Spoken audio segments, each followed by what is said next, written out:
Good morning, everybody. Start the Wednesday, April 9th agenda for the Board of Investments meeting. Call to order. Ms. Langston, will you lead us in the Pledge of Allegiance, please? Sure. Right hand over your heart. Ready, begin. I pledge allegiance to the flag of the United States of America and to the republic for which it stands, one nation, under God, indivisible, with liberty and justice for all. Thank you very much. Do you have any procedure for teleconference under 2449? No, but I'll do an attendance real quickly. Oh, thank you. Okay. Thank you, Mr. Green. This meeting is being conducted as a virtual and in-person meeting, so I will do a roll call of the trustees to confirm attendance. Ms. Ginsburg? Here. Ms. Mee? Here. Mr. Green? Present. Mr. Rue? Mr. Rue. He was online. Okay, we'll come back to him. Miss Martin? Here. Mr. Gatto? Ms. Martinez? Mr. Jones? Here. And Ms. Langton? Here. Okay, staff participating in the meeting include the following: CIO John Grable, Deputy CIO Jude Perez, Chief Counsel Stephen Rice, Deputy CEO Louis Lugo, AEOs JJ Popovich and Laura Guglielmo, CFO Ted Granger. Investment staff participating and presenting today are Esmeralda Del Bos, Christopher Wagner, Calvin Chang, Adrian Gonzalez, Vache Masarajian, Jason Cho, Terry Herobin, and Cindy Rivera. We also have Joe Rice, Managing Director from CBIZ Talent and Compensation Solutions. And now we may proceed with the agenda. Excellent. Thank you very much. I need a motion to approve the minutes for March 12th. So moved. Call roll, please. Ms. Ginsburg, Yes. Ms. Mee, Yes. Mr. Green, Aye. Mr. Rue, Yes. Ms. Martin, Yes. Mr. Gatto, Ms. Martinez, Mr. Jones, Aye. and Ms. Langton. Aye. Okay, the motion passes unanimously. Excellent. Item 5, public comment. None. And moving on to item 6, executive update. A, Chief Investment Officer report. Good morning. Good morning, Mr. Chair and trustees. Wanted to thank, before I start, our partners at Alborn for the informative Real Assets Committee meeting this morning. That was helpful. Not that normally my comments kind of fly onto the paper and are easy to write, but this month I found them particularly difficult to write. Maybe need to do some deep breaths right now. And I think there are a couple reasons. And one, and maybe the primary one, just is the market movement since the end of March, post the production of this report, which went out, I think, on the 1st or 2nd. I always try to be balanced in my comments. And maybe because I'm very left side brain oriented, I think it's becoming harder to put positive spin on the recent market volatility. But maybe the silver lining and the positive is not in the market movements, but is our approach. And we have investment beliefs that we adhere to, which talk about how we manage risk and how we invest. And that's expressed principally through our strategic asset allocation. So I think that's maybe what I take comfort in, and maybe that's the positive that's highlighted in what is against some market dislocation. And there'll be more to follow in my comments about that. So let's turn to slide 5, please. Thank you. So this slide shows the results for major capital markets through the end of March. That's the end of our 3rd fiscal quarter. As indicated in the top left, the MSCI ACWI IMI index, that is our benchmark for global public equity. Global equity markets sold off in March in anticipation of tariffs and fiscal policy, fiscal confusion from Washington. We can see in that chart, global markets were down 4% for the month, negative for the quarter. And we can see further down in the on the page in the heat map that non-US stocks are outperforming US stocks. And that's kind of reversing a trend for over a decade or so. And once again, it's short term, but the US has been outperforming. More recently, the US has been underperforming. On the top right, the Bloomberg US Aggregate Bond Index is our benchmark for investment grade fixed income. And we can see in the chart against the drawdown in public equities, kind of the flight to quality in in investment grade fixed income. The month was flat, but investment grade bonds are outperforming global equities by over 4% for the quarter. That's atypical. That's not how we construct our strategic asset allocation. Public equities is our growth engine. Investment grade fixed income is our risk mitigation or downside protection. So it worked in the first quarter. 4% differential is rather significant, but I take comfort in how our portfolio performed and how it's designed. Everything on this page was prior to April 2nd. Since then, there has been a global decline in public equities in excess of $10 trillion. That's with a T. That's a lot of zeros. I don't know how many that is, but it's a lot. There is broad consensus. Once again, going back to the notion of trying to be balanced, there is much more materials out there and sources that support the consequences, the negative consequences of tariffs over the positives thus far.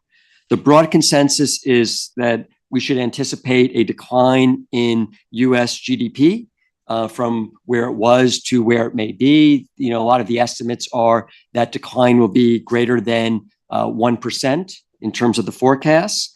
There are some that expect the Fed to lower interest rates to stimulate the economy.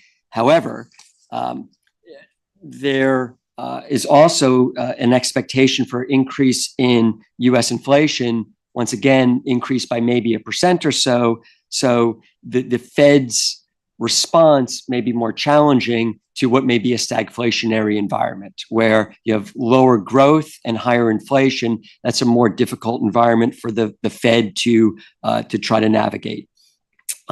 Much of the research that's out there also talks about decline in productivity, coupled with certain uncertainty in the US dollar. US assets may, once again, this is a week or so since April 2nd, but the safe haven nature of US assets has been not uncertain, but is volatile. What may result from all this could be self-fulfilling, that there could be a loss of consumer and business confidence. Loss of consumer confidence is less consumption. Business confidence results in less capital expenditures. And this potentially could lead to a recession.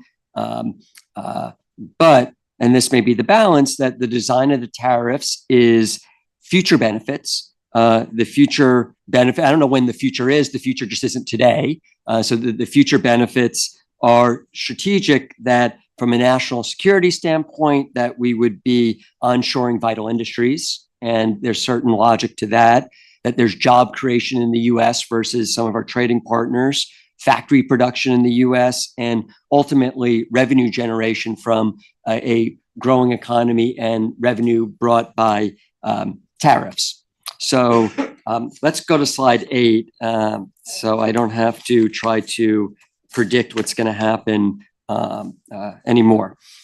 So this shows the results of the pension through the end of February. The pension was up 4.4% net for the month. Our NAV was $82.5 billion. In the bottom middle, we could see cash at just under $1.1 billion, very comfortably. And then on the right, asset allocation, that is our functional asset allocation in the donut chart. And that principally is how we navigate the economic and market challenges is through that functional allocation with a growth credit, risk reduction mitigation, and a real assets portfolio. And in the committee meeting, there was questions about, well, how do we use real assets? And we use real assets for income generation, for diversification, and as a hedge against inflation. It's written in our investment policy statement that that is the purpose of the portfolio. So the design of all these asset categories is to work in multiple economic environments, not just one. And that is a really powerful construct. So let's turn to the next page. So last month, we introduced the chart on the top. It shows a distribution of our returns for 10 years or 120 months. In each bar is a number of months over that 10-year period, where we stack the returns that were in those 1% bands from left to right. So for the month of February, 0.4% return is in the light blue dot. It's indicated February 2025. That's near the middle of our distribution. The estimate for March, I try not to, we close our books monthly. It takes us, a week plus to reconcile the books, to have some indicated from what our private market assets are marked at. The indication, and I'm saying this, that it may be different, but that we were down around 1% or so last month in March. And if you just do the math, if you look at the lighter blue bars, the frequency of returns where it's 0 to -1, -1 to 2, if you add those up, it would show that about 18% of our monthly observations over the last 10 years are about down 1%. So we should expect a down 1% or so month at least twice a year, just doing the math based upon what our experience is. So March was not atypical. It's something that we should expect to happen, several times a year. A little more perspective is our asset allocation is somewhat defensive. We reduced our allocation to equities, both, equities defined broadly, public and private equity. And that's important in the current environment because equities are the asset category with a relatively high expected volatility. So our current allocation to equities is 46%. A decade ago, that was over 60%. So that shift is to more diversifying strategies. And there's a lot more movement within that reduction from 60 to 46%. So a decade ago, our allocation to public equities was 51%. Today, that's 29%. Private equity was 9%. Now it's up to 17%.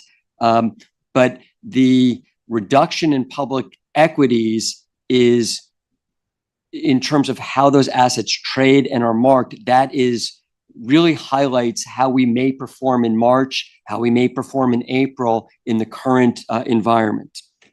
Now, the current environment, there's a lot of talk in media, be it the more traditional media or social media, about the markets. And by markets, it's often referred to public equity markets.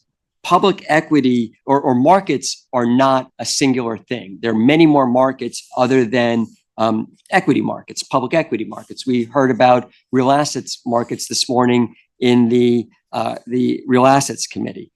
So all the talk that we hear about, all the postings, all the reports about the mayhem, that's for less than 30% of our portfolio. Our portfolio is designed with diversifying strategies that perform differently than equities. We have a credit portfolio, risk mitigation, and real assets. So there may be panic in the news. I'm not panicked. I'm never happy when and we should not be happy when we're not generating positive returns. Our job is to pay retirement benefits today, tomorrow, into the future. But our asset allocation, our investment practices allow us to be methodical and deliberate in times of stress, and that we're not market timing at precisely the wrong time. We don't have a false sense of insight. We can be measured. We can take comfort in a asset allocation methodology that's years in the making, in investment beliefs that are tested over many market cycles and over many market corrections. That's what gives us the ability to weather the environment that we're in now, or however it may change. One other aspect of our investment beliefs is a key aspect is that we rebalance. We rebalance our portfolio daily. And that is, it may be the best market timing strategy in practice because you may be wrong on any given day, but more often than not, over time, when markets over time go up, you're going to be correct. And our rebalancing methodology is something that generates returns for LACERA. We do it in multiple ways. We do it through our cash overlay program. We do it we more specifically sell to securities to rebalance between asset categories to make sure we have sufficient cash. But our rebalancing program works and has worked and is a key aspect of our strategic asset allocation. So let's turn to OPEB on slide 13.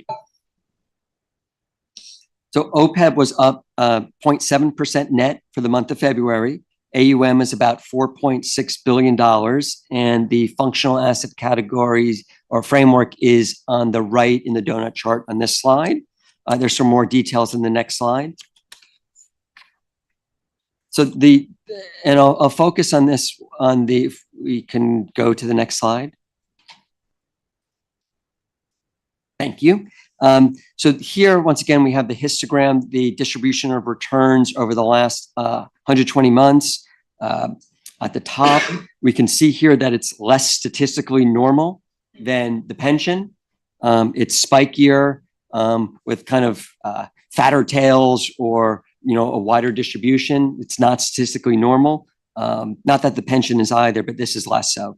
The reason for this is historically OPEB has had a higher allocation to public equities and less to private markets, which are more volatile. We have a series of presentations this morning about our various separate account mandates, and we'll begin with the OPEB program to talk about the implementation of the private markets program for OPEB, which may tighten this distribution over time. I mentioned for the pension that the indication for March is down about 1%. We have a similar indication for OPEB. It was probably down about 1% during the month of March. Don't hold me to that because we haven't closed the books yet. Reconciliation's a key aspect of what we do. And I'll finish my comments on slide 23. I mentioned this at the beginning, that what this chart shows is over the past 15 years, U.S. large cap stocks represented on this slide by the S&P 500 have kind of more or less outperformed non-U.S. equity markets. We could see here at the bottom right that this is the biggest underperformance of the S&P 500 since the global financial crisis back in 2008, 2009. March is not a trend, but this is a space for us to watch. And also maybe to provide a sandwich of my comments about our process and why that should give us comfort is one of our philosophies is that we're a global investor, and this may demonstrate, at least at a point in time, the benefits of having a global portfolio. And with that, Mr. Chair, I'm happy to stand for questions. Any questions for the group? Yes. Thank you. That was very comforting. I think our members have been, a few members I don't know about other board trustees, but have contacted me asking, as they're watching their 401ks deplete, what is going on and is their pension at risk? And thank goodness I spoke to you before and explained to them that their the stock market doesn't have much bearing on their pensions, or rather that, I think we worded it together, or rather that their personal pensions aren't affected by the full pension because they are not personally invested in the stock market. So thank you for that. Mr. Oat? Thank you. Thank you for the presentation, John. And actually, just follow up on Trustee Langton's statement.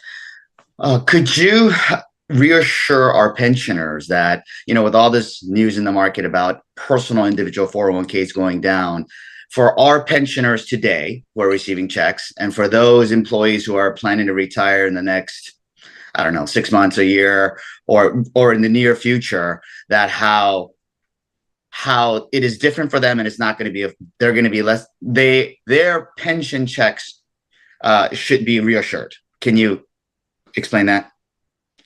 Yes, Mr. Rue, the LACERA is a defined benefit plan, period, full stop. Individual members don't take market risk. Rather, market risk is assumed by the whole, and returns are smoothed over time from an actuarial perspective. So we have gains that we've yet to recognize from several years ago when we gained, over 20%. There may be losses, but losses and gains are smoothed over time. That's why we have a diversified portfolio for the benefit of our members too, because it's designed to pay benefits today, tomorrow, into the future. LACERA has never missed a benefit check.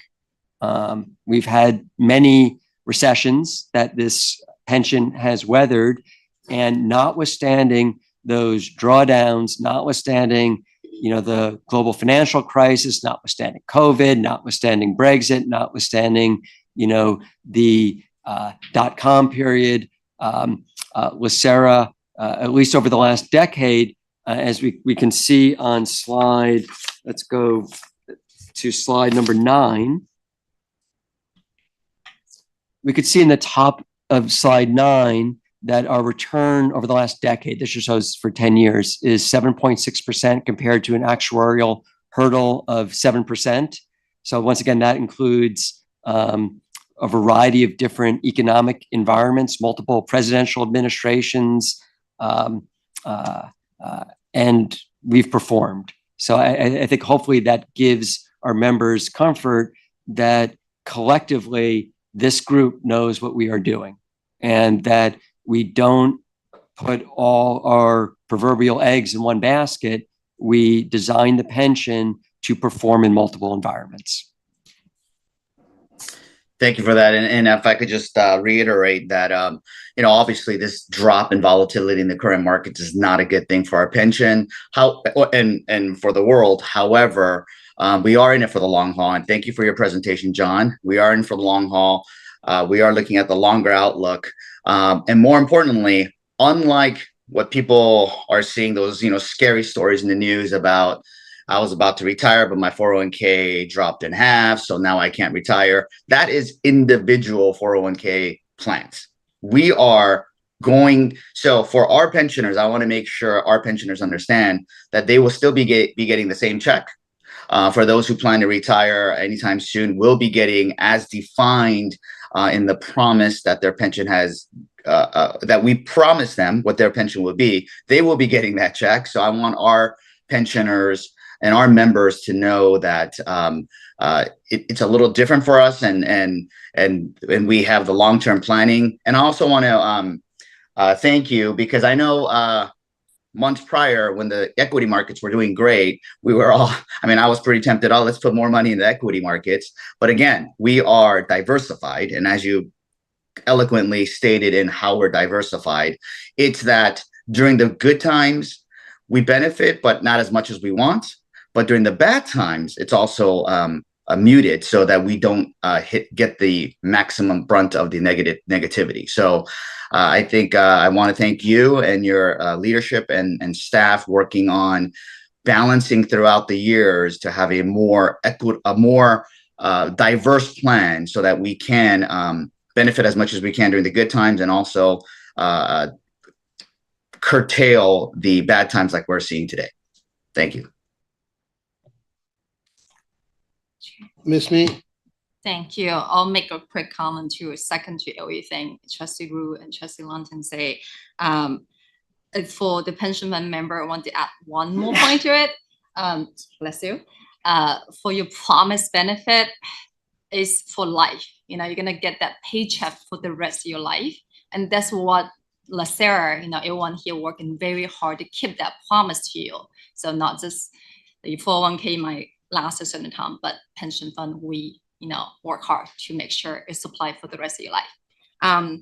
I look at one of the number from the CEO's report later. I think worth it to point out is that in last fiscal year, our funding ratio, you know, has increased from the year before. It was 79 before, now fiscal year 2024 closed at 80%. So our funding ratio has been increasing in the past few years, and then that's most important, right? So if you have a higher funding ratio, but we going down, trending down, it's not good. But if you have a good enough funding ratio and keep going up, that's most important. So we are working steadily and hoping to maintain that going up trend for funding ratio. And thank you, John, for the team to do that. So from this environment, right, I'm on the board like a little bit more than a year. I kind of start to learn it, realize it, and then recognizing that our investment belief does work. You know, this diversification to reduce risk. And if you compare the two pension funds, last year we saw OPEB is doing great, better than the trust fund, right? We were thinking like, I wish both funds doing the same level, right? And then now it's the environment that we see OPEB fund is probably get hit a little bit harder than the OPEB fund because of diversification difference. So we have much less volatile in our pension fund because of more diversification we have there than OPEB fund. So I'm glad to see that, you know, that's the really insurance. And then I also see in later on, you know, this meeting, the material show that we're working toward for the diversify, you know, the OPEB fund. So yeah, I'm glad to see everything, learning everything, and thank you for the whole team for what you do.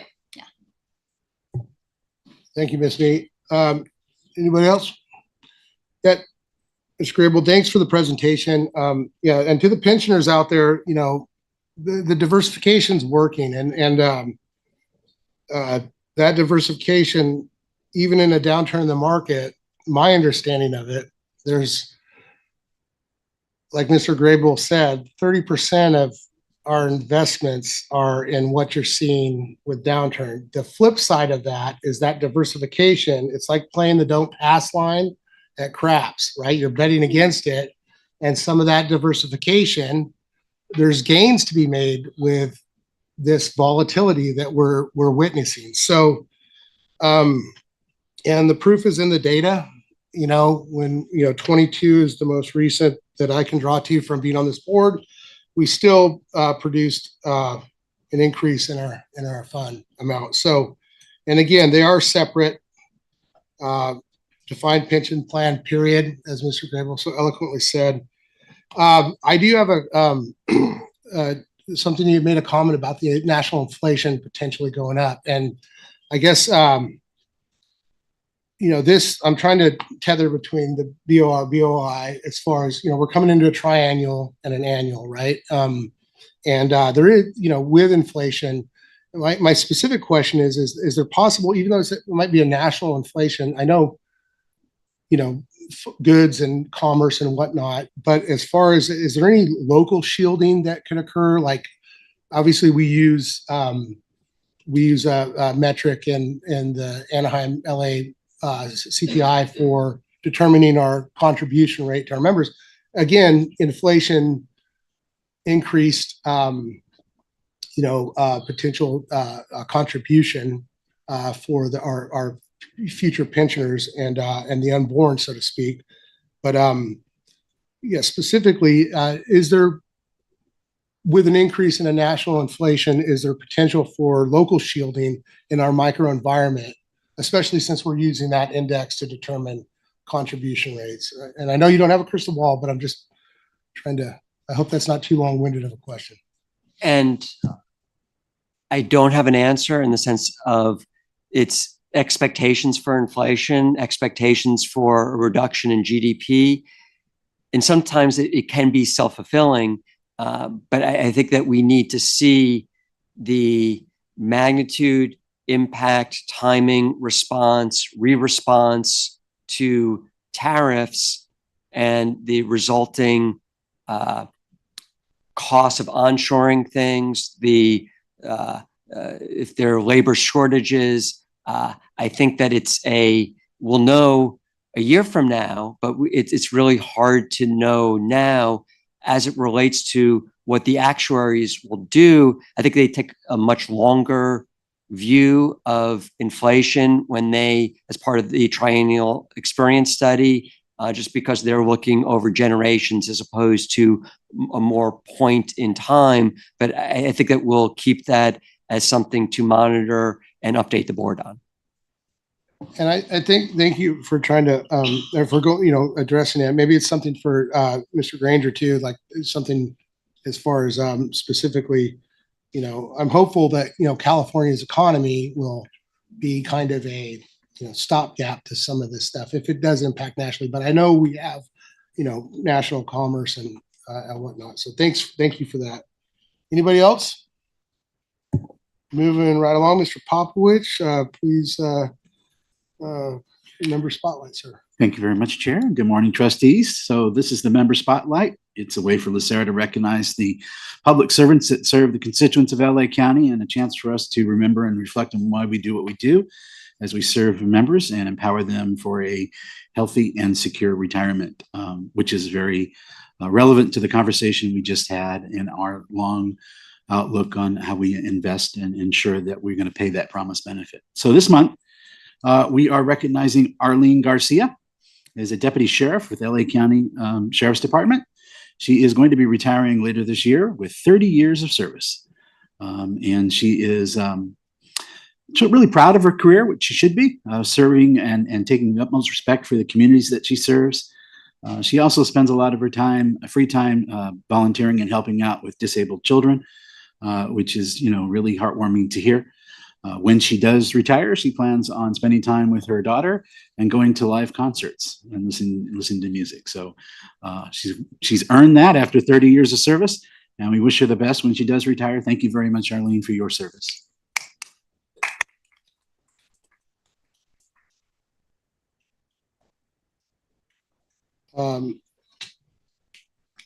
Please go ahead with the CEO report. Thank you. Great. Thank you, Chair Green. Good morning, trustees. First item, I appreciate the commentary around Mr. Grable's CIO report regarding DB plans. That's going to be an article that we're going to highlight in June as part of our communication effort, ensure that they have that distinguishing relationship between what a DP plan is and that assurance that we pay that promised benefit, as opposed to their 457, 403B plans, which funnel into that DC, and this concept of, DBs really being shielded from market volatility. So again, appreciate the comments, Mr. Grable. And one thing I will highlight, put Mr. Grable on the spot, is when we were up 20%, we didn't have a celebratory button. Mr. Grable didn't do a press release. It was business as usual. So I think it shows the steadiness in which he leads. So I appreciate, again, the fact that whether it's a downturn or we're doing well in terms of our benchmark, we stay steady in terms of our foundational investment efforts. Few items on the CEO report that I'll highlight for the board is we have a JOGC meeting, Joint Organizational Governance Committee meeting, April 23rd. We'll be delving into our budget for next fiscal year. So looking forward to conversations there. We had a state capitol visit a couple of weeks ago, myself and Barry Liu. Annually, we have a state legislative visit, and it's just good to keep the lines of communication open with some of the assembly members as well as the senators. We meet specifically with the chair on the Public Employment and Retirement Committee at the Assembly, and also the Labor, Public Employment, retirement committee on the Senate side. And oftentimes, the conversation tends to land with pers and stirs, but we want to make sure that LACERA has a voice in the Capitol. So, some of those visits were productive. For instance, there is a bill, SB 1493, that Barry Lou is going to be updating the group on, but it has to do with labor standards and protection and development projects, which is covered for us under our responsible contractor policy. But they've reached out to us to ask some comments. So again, those relationships are important. Lastly, there's a memo included in the CEO report on the elections. We're actively working to finalize the election calendar for the 4th member election in the BOI and the 7th member election and alternate member election for the BOR. So those will be coming hopefully in the next couple of weeks or so. And with that, that concludes any updates from the CEO report. Stand for any questions. Ms. Me? Thank you, Chair. A few things on this slide, not what we just covered. If you may go to slide 9.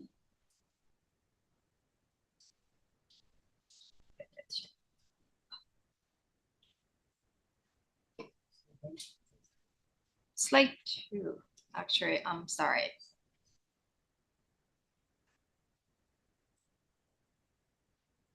Slide 2, my apology. So when I look at these slides, there's the one number always stand out to me. Trying to understand on the left side bottom chart, the pie, 22% calls abandoned. I'm trying to understand what that is. This is something that we can work on to improve. Yeah, so that's 22% calls abandoned means the amount of calls dropped or where a member called and just hung up and we weren't able to get to that call. And usually around March Madness, which is our busiest season on the member side, that abandon rate tends to go up. Is there a way that we have a record of them and then when our staff have time, they can call back? They do have an option to leave a message, a callback, and maybe Mr. Popovich can elaborate, but yeah. Yeah, they also have the option to schedule a callback if they want. Sometimes that's a little misleading because there are messages that we put in the welcome message, which may answer a member's question. For example, that month was heavy on the Social Security WEP impact. And so there's a message there that gives them the information, that we would have given them on the phone. So sometimes they'll hear that message and then they'll disconnect. Got it. The reason I asked is that I was assuming every member, when they decide to make that phone call, is something important that they want to know, right? So it's hard to see that they couldn't get that answer right away. But as long as we're working toward, addressing that, serve them the best that we can, I'm okay with that.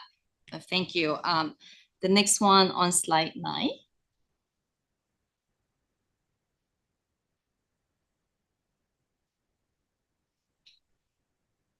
So this one, the LACERA accounts, I recently create accounts and then log in just to experience, a member experience. I'm also a member.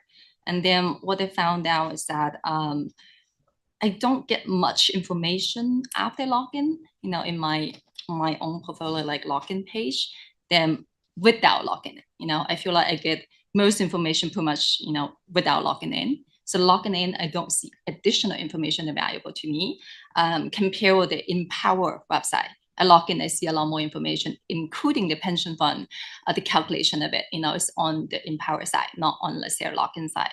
So I'm looking at the chart number here. I'm thinking that might be the reason, there's not much value there that a member can find, like creating an account, and then not much incentive for them to create an account. Right. So I'm concerned that might be the reason why they don't enroll a login, have an account of LACERA. On the other hand, I know it's important for us to have them to have an account because that's how we have their email and that's how we can reach out to them. Right. So we can only reach out if they have an account of us, have an email, and then those email blasts would get to them. Right. Is that correct? Yeah, trusting me, that's correct. We have expanded the amount of services we're offering on our LACERA portal. There's benefit estimates. There's other information with respect to retiree healthcare, as well as being able to file for benefits. But we do have a strategic effort to actually expand the amount of services that we're offering through the portal. So that is an ongoing effort, with the member operations group as well as systems. Just a minor suggestion. I leave it to you if you want to do it. I'm thinking maybe on our website, give a little bit incentive to, motivate them to sign up. Like, hey, sign up so we can communicate with you the latest, news from LACERA. Something like that might be helpful. Slide 12.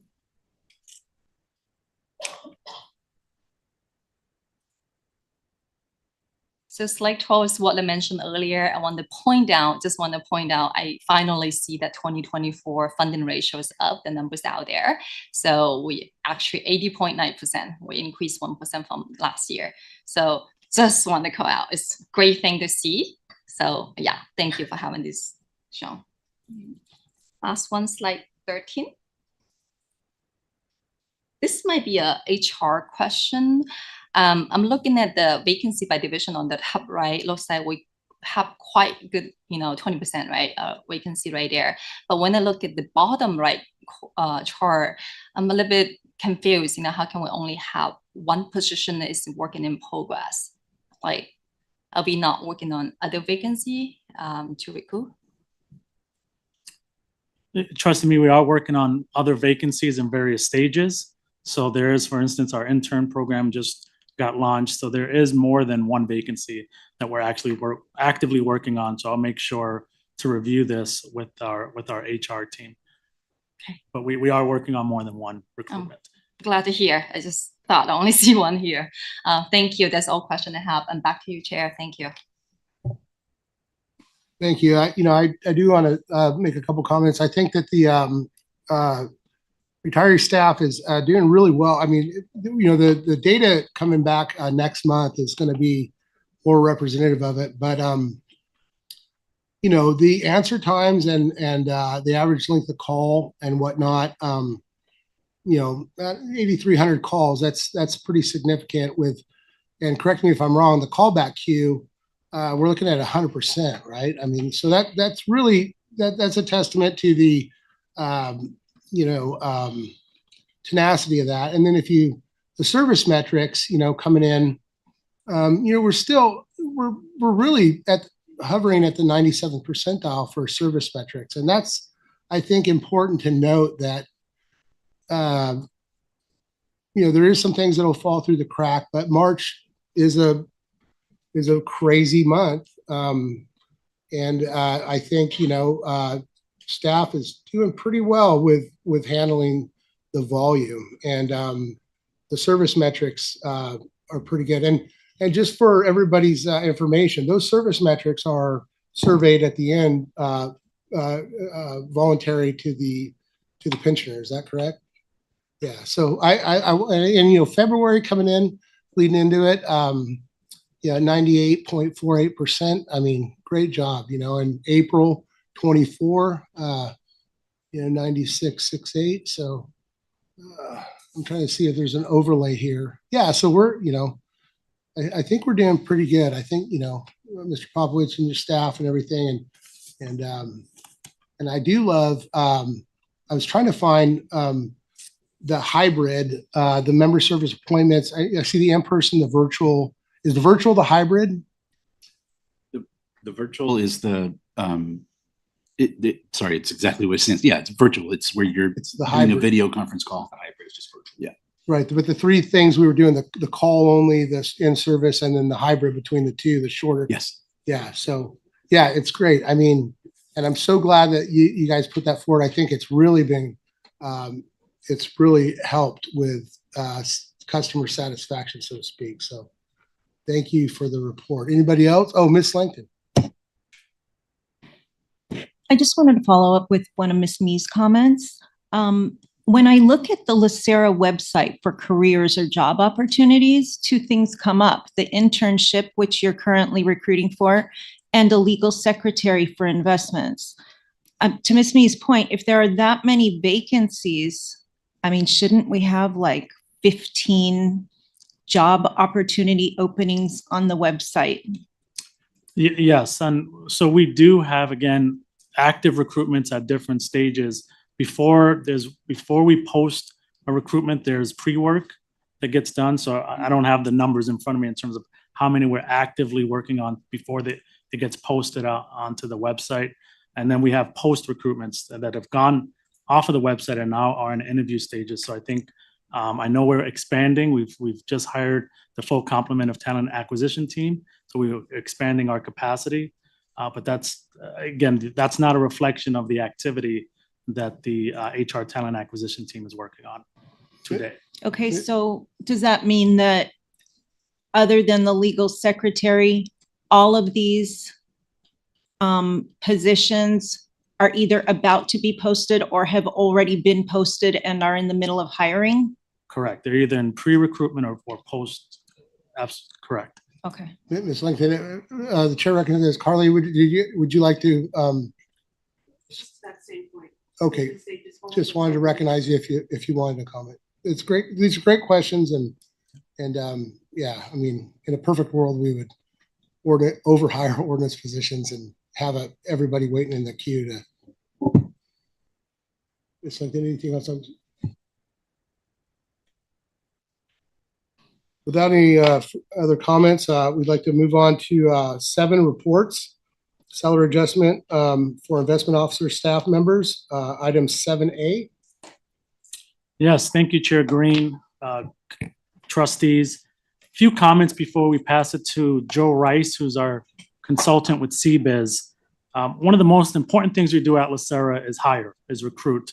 And we talk about attract, retain, and recruit top talent, with the operative word being top talent.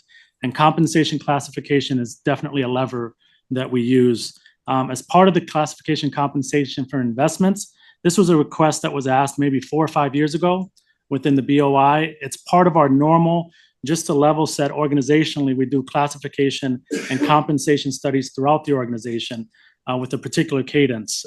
So now we've concluded the investment division's class comp study. It's a 2-phased approach as outlined in the memo dated April 9th. The first phase is analyzing the current pay structure and recommending salary adjustments to align with market rates.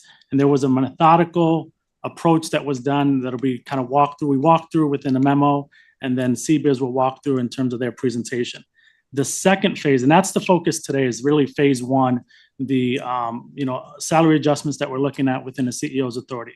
Phase 2 is a more comprehensive bonus incentive plan structure that has to go through a joint board process, and it's going to be an iterative process. So we are not ready to present that information, although conceptually, Joe Rice within his presentation will present some aspects of bonus and incentive plan, but we will have a more structured approach, a recommendation, and have an opportunity to have a back and forth discussion with both boards, because it really looks at creating a new tier within the investment division. And there's a lot of different aspects as it relates to benchmarking, weighting, and really, again, creating a whole new structure that also involves the county in terms of just our normal flow as it relates to classification compensation. So again, to reiterate, this phase is focused on phase 1, which is within the CEO's delegated authority on making adjustments based on some of the results from the compensation study.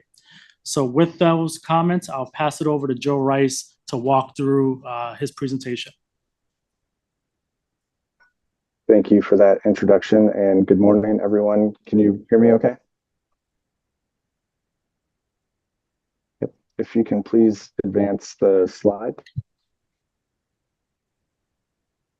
Well, good morning, everyone. Again, good to be with you. So just quick introduction. I'm Joe Rice with the CBIZ team. I'm part of our compensation consulting group, which is a national practice within CBIZ, where we are dedicated to performing compensation studies very similar to what we're going to walk through here. And a little bit more about us, we do a lot of work within the public pension space. So you can see on the right, there's some recent client lists to show some of the other public funds in the US that we have worked with recently. Next slide. So to give an overview of what we want to cover, we really want to walk through the compensation study results. This is going to be a lot of foundational information that sets up really that phase 1 approach that we were talking about. But there's some aspects of that phase 2 and looking at the incentive plan that we want to at least prime some thinking and share a little bit of information. So we will provide a sample incentive plan design just as an illustration to help better tie that concept together. We'll then address the different next steps or really outline the different phased approach. And then we have a few other slides in the appendix that if needed, we could reference, but they identify some additional industry incentive best practices. Next. So moving through the compensation study, the project scope, this is a project that began about a year ago, March of 2024, and it involves a competitive market review of base salary and total cash compensation. That's just a term we use to mean base plus bonus. We modeled 3 different compensation philosophy approaches. So I'll share how we went through that. We then updated the salary structures or provided some recommendations there. We evaluated implementation plan practices and potential implementation. And then we reconciled actual compensation to that market competitive pay, and then calculate different plan implementation costs tied to these phases. So phase 1 is adopting the recommendations that we've outlined to the degree allowable within the current LACERA pay structure. And then phase 2 is to identify a compensation framework aligned with strategic long-term objectives, evaluating the incentive plan as a part of that. Next. As we approach the benchmarking process, we want to start with some of these compensation philosophy considerations, primarily with trying to identify where within the competitive labor market do we want to evaluate pay. So we think through that in terms of size, geography, and industry. So from a size standpoint, we're looking at assets under management. And it's not that we have to find organizations that are an exact match, but it's going to kind of create a tier or a frame of reference. It's going to help identify organizations that have similar financial resources to what you have. From a geographic standpoint, we are looking at national data, but we want to make sure that we're making that relevant based on the local higher cost of labor within Los Angeles. So we make some adjustments for that. And then from an industry standpoint, we've really centered this data around, other U.S. public funds. We have a peer list that we'll share a little bit later to highlight that. Those 3 components make up, how we define the labor market. As we assess the market data, then we think about placement. So where within that range do you want to position the compensation plan? So the 3 different scenarios that we looked at was aligning base salaries to the market's 75th percentile of base pay, aligning base salary to the market 50th percentile of total cash compensation, and then using a market reference point concept that kind of balances the incentive opportunity to make sure that base pay is then competitive below that. Next. As we go through the market analysis process, what that means is we evaluate current job documentations. We look at job descriptions. We had employee interviews as a part of that process. And then we relied primarily on our CBIZ pension survey. So that's data that we collect proactively. We gather data from 180 different US funds. From within that, we identified a peer group for comparison. We then go through the job matching process, just how those current duties, responsibilities, and qualifications match to the jobs and the descriptions within the surveys. And then we start by just summarizing the market data, looking at aggregate market percentiles to outline a range of pay that we see in the market. And we do that for base salary and total cash compensation. We have a visual of what that looks like on the right. We'll have an actual slide for that here shortly. Next slide. Okay. The peer group is listed here. We've identified 13 peers within our survey that broadly, they're aligned with assets under management. You can see it's going to be a national peer group. We want to take into account other California-based funds. We're looking for funds that have certain discretion to set pay within them as well. Overall, it's kind of a top tier type approach as well, but we think it's a good relevant peer group for the analysis. Next slide. I mentioned that we evaluated 3 different implementation scenarios. So I'll try to give a little bit more detail of what that means. The sample on the visual on the left shows how pay might be distributed within the market, looking at base salary, which is that green bell curve, or total cash compensation, so base and bonus with that blue bell curve. As you think about base salary implementation, we looked at aligning pay to the market 75th percentile of base pay. So out of that peer group, that would mean anchoring your pay structure around that point where 25% of the funds are going to have base salaries above that value, 75% pay below. We also looked at a total cash compensation approach. So this does not, in both of those scenarios, do not include an incentive plan. So we're trying to structure base pay to be competitive with that base and bonus opportunity. So by aligning base salaries at the total cash compensation 50th percentile, we're trying to pick at that point where half pay more, half pay less with base and bonus. We want to build a pay plan to be competitive around that value. And then the third is what we're calling a market reference point approach, where broadly we want to be competitive at total cash compensation market 75th percentile. But as we think about incentive targets or maximums, we might need to make some adjustments so that those two things are aligned. And essentially what we're structuring is the opportunity to achieve market 75th percentile pay with a maximum bonus payout. So in many cases, you would expect a payout below that, total compensation below that. Okay. Just to give a sense of how pay compares currently, we plotted current base salaries to that market 75th percentile of base pay. So the horizontal axis on this chart represents market data. The vertical axis is pay within LACERA. And each of these gold dots represents one job, and it shows the average pay for that job. So if you pick a dot and you draw a line to the left, that's the average internal pay. Draw a line down, that's the market 75th percentile.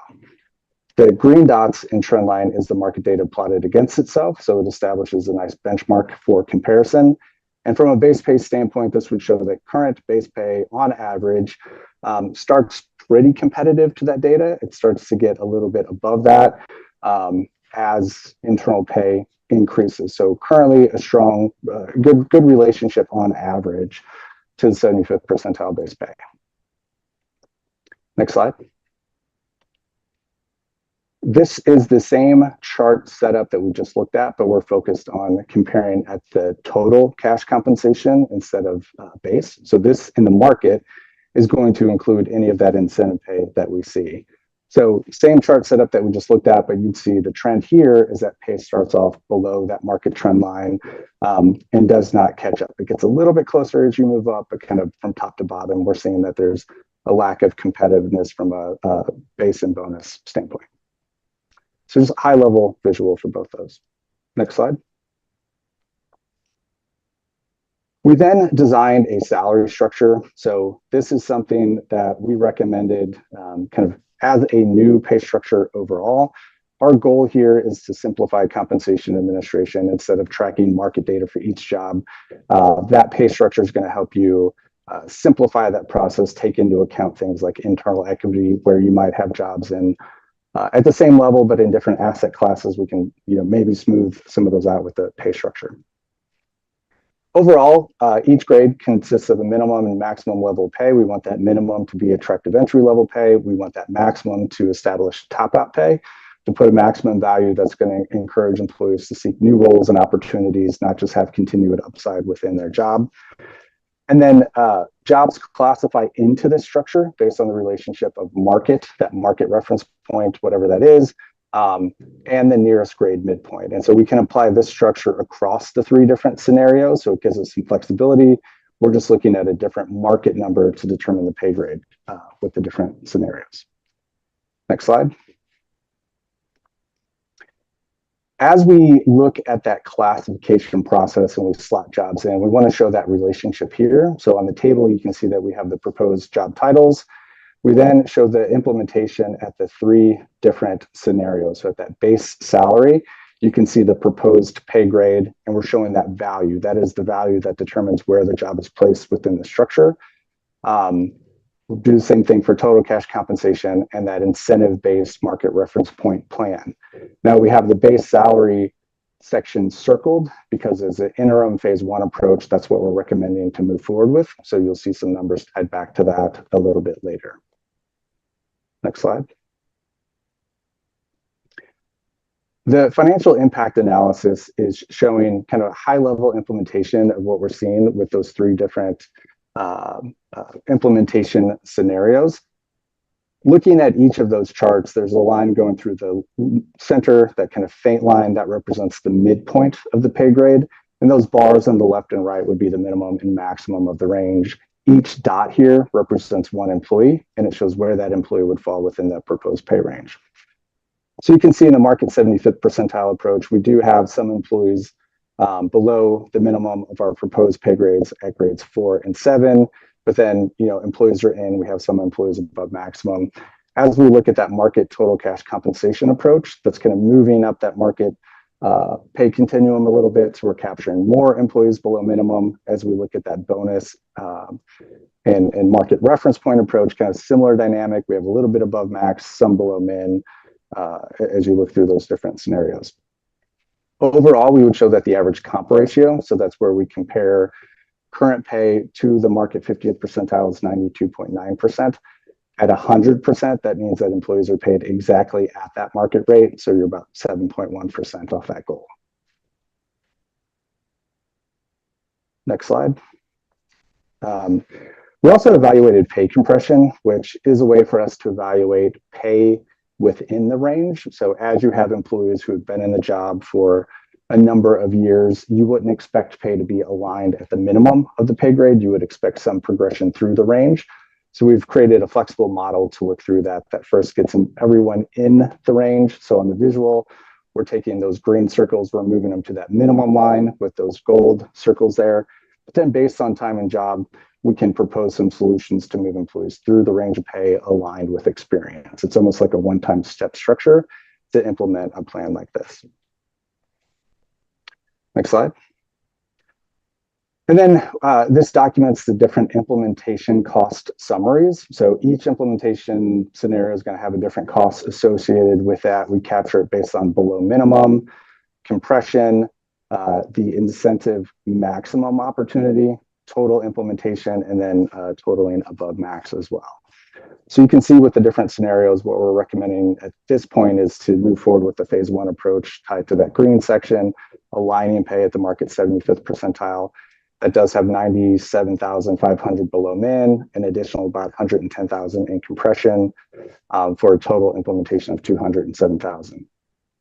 The other scenarios get more, carry a higher implementation cost. As we look at that bonus and market reference point approach, we have a range there because we can't assume what that incentive payout is going to be, but it could mean on the low end with the salary adjustments, you'd be looking at about 636,000 in the implementation, but that could grow to 7.3 million, assuming everyone in the plan would max out their incentive, which is an unlikely scenario, but do want to highlight that. Next slide. Moving forward, we do want to document some annual salary planning things that we will assist with. So whatever plan is put in place, it's important to make sure that the structure is evaluated each year so that the minimums and maximums continue to stay competitive with the labor market. That structure adjustment is important. And then we also want to make sure employees are getting salaries that keep up with industry salary increase trends. So we will provide a letter for the next 5 years that documents our research and recommendations behind both of those annual best practices. Next slide.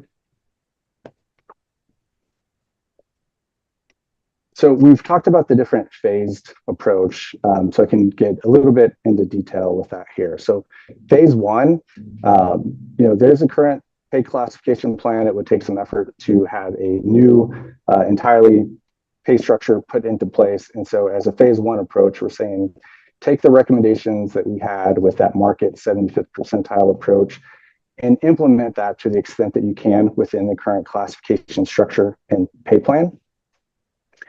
As we apply that to different jobs, we have that kind of table at the bottom where we look at the different job titles. In the green section, we show that current classification plan, so the minimums, midpoints, and maximums, and then to the right, we have our proposed structure.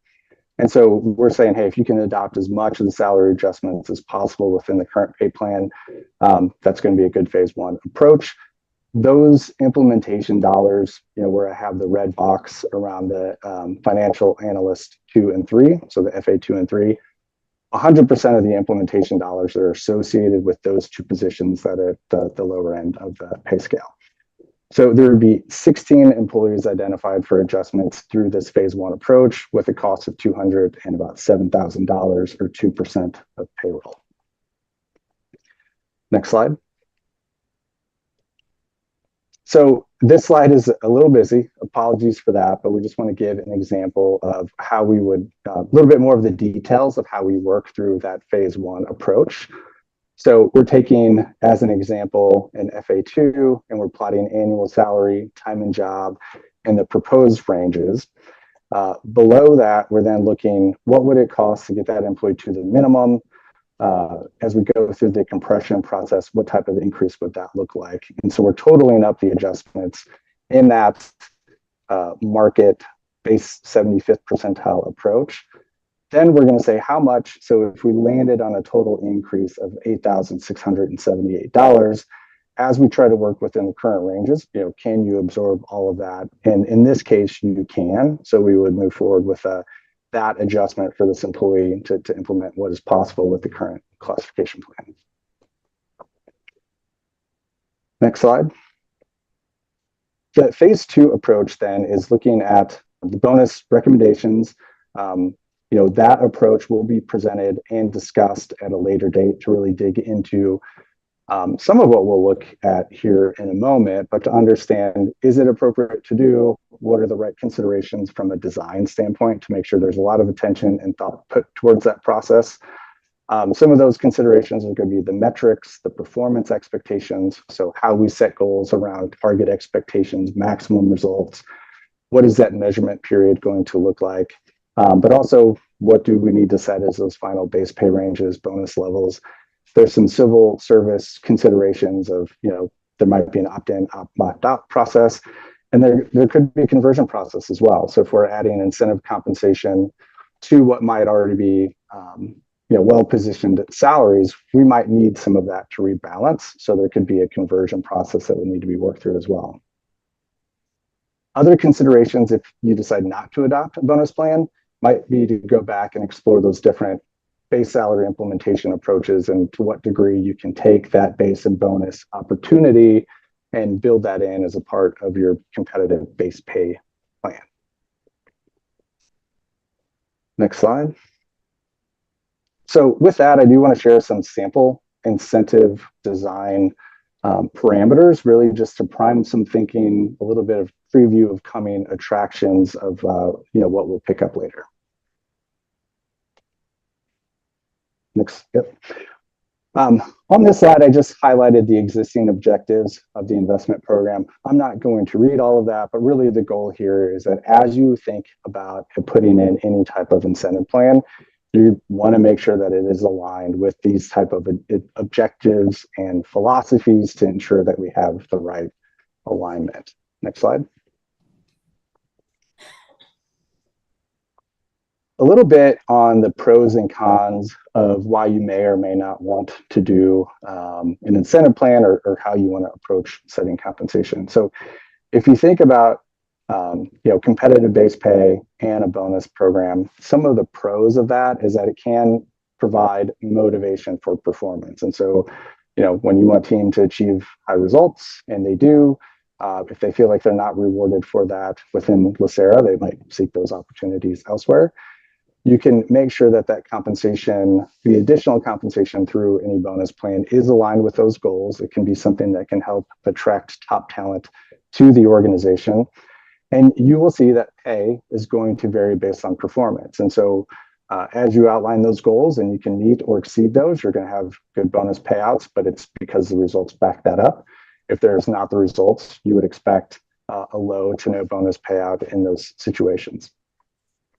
Some of the cons of that bonus approach is that there can be negative member and media perception. So if we're at a point where they're paying out $1 million of bonuses, those do pick up some headlines. Those are the type of things that might make members upset when they see those type of payouts for high-paid jobs.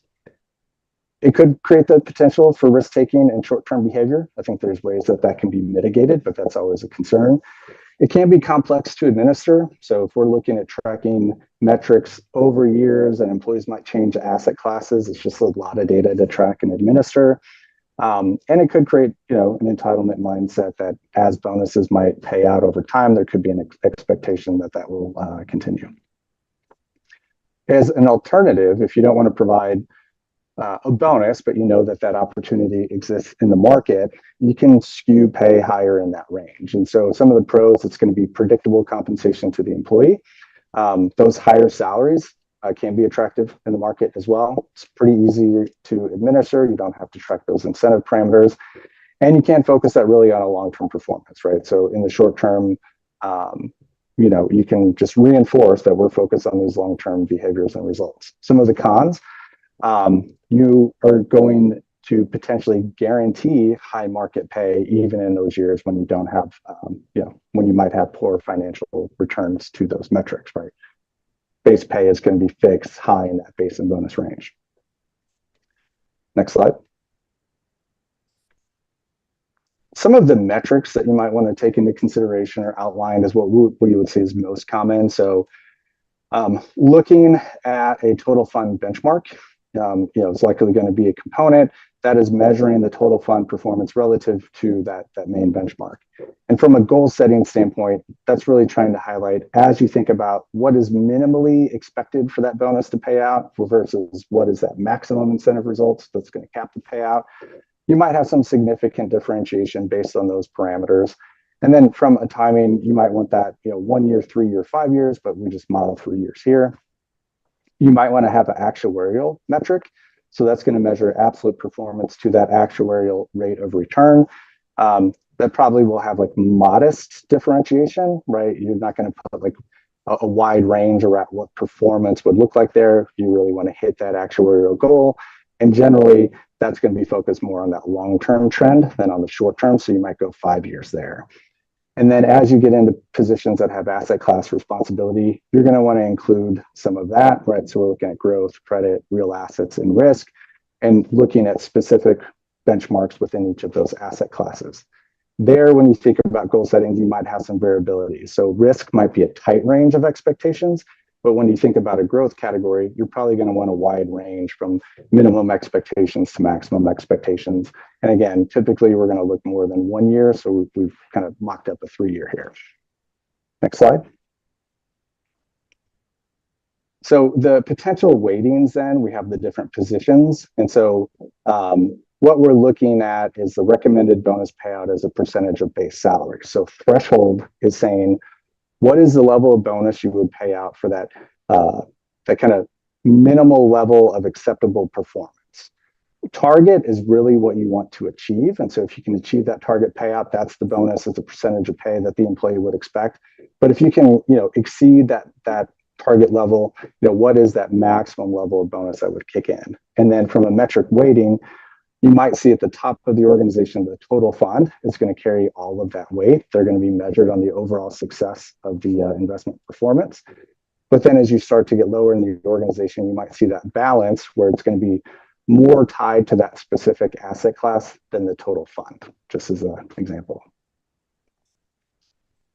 Next slide. And we provide just a high-level incentive framework to give a visual of that would look like. So the section table at the top is looking at the FA3 with an annual salary. We show that threshold, target, and maximum parameters from the previous slide and what that would translate to from an incentive payout in those last 3 columns. So we can see variability.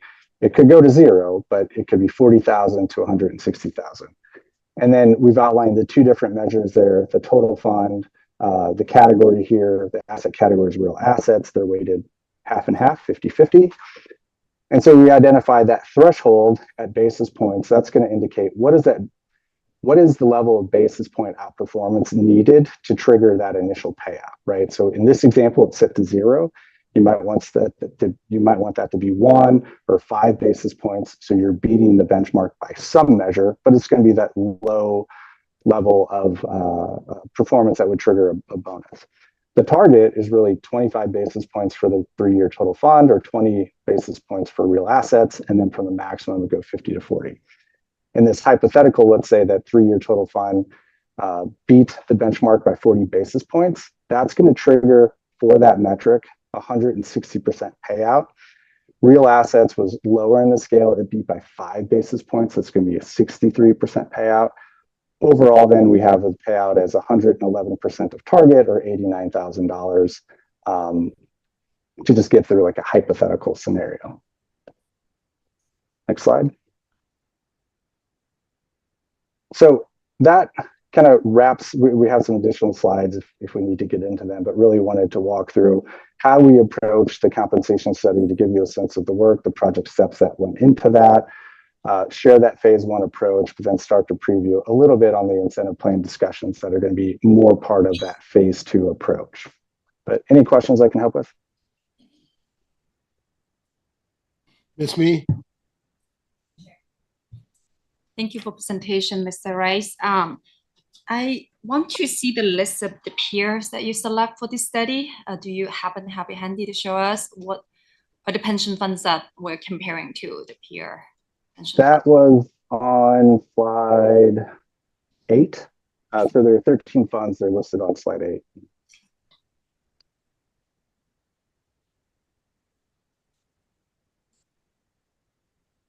So we have them listed there along with their assets under management, just to give you a sense of their size and how they would compare.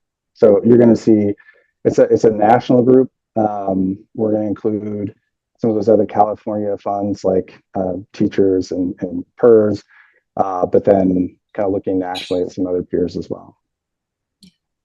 Thank you for sharing. I know it's hard to precisely compare one pension fund to the other because every pension fund is different, right? So my next question is that along this list of pension fund, how many of them have bonus structure? Excuse me. We see, I don't know that I have the answer specific to this peer group, but kind of later in the appendix, we show that out of all of the funds that participate in our survey, we see that 80% have an incentive plan as you get into like this large asset under management category. If you look at the population overall, it's only 20%, but as you skew larger, that incentive opportunity is going to become much more prevalent. So in rough terms, I would say 80% of the funds provide an incentive. And for the other 20 that don't, just anecdotally working with some of them, I know that they have a philosophy in place where they have structured their base pay to be competitive with base and bonus. So basically, larger pension fund more likely to have the incentive system, and smaller pension. That's correct. Yes. Got it. So the next thing would be, how we structure the incentive, right? So our intention is to attract and retain talents. However, it did stick to me earlier when you talk about the pros and cons. We want to attract and retain talents. However, we don't want to turn this pension fund place to a risk-taken and profit-making place. So that's not good for our member. So the arc of how we structure that might be really critical here. We don't want to incentivize short-term risk taken, right? And then if you go to slide 24, on the time frame, I have some idea. I would love to hear your comment.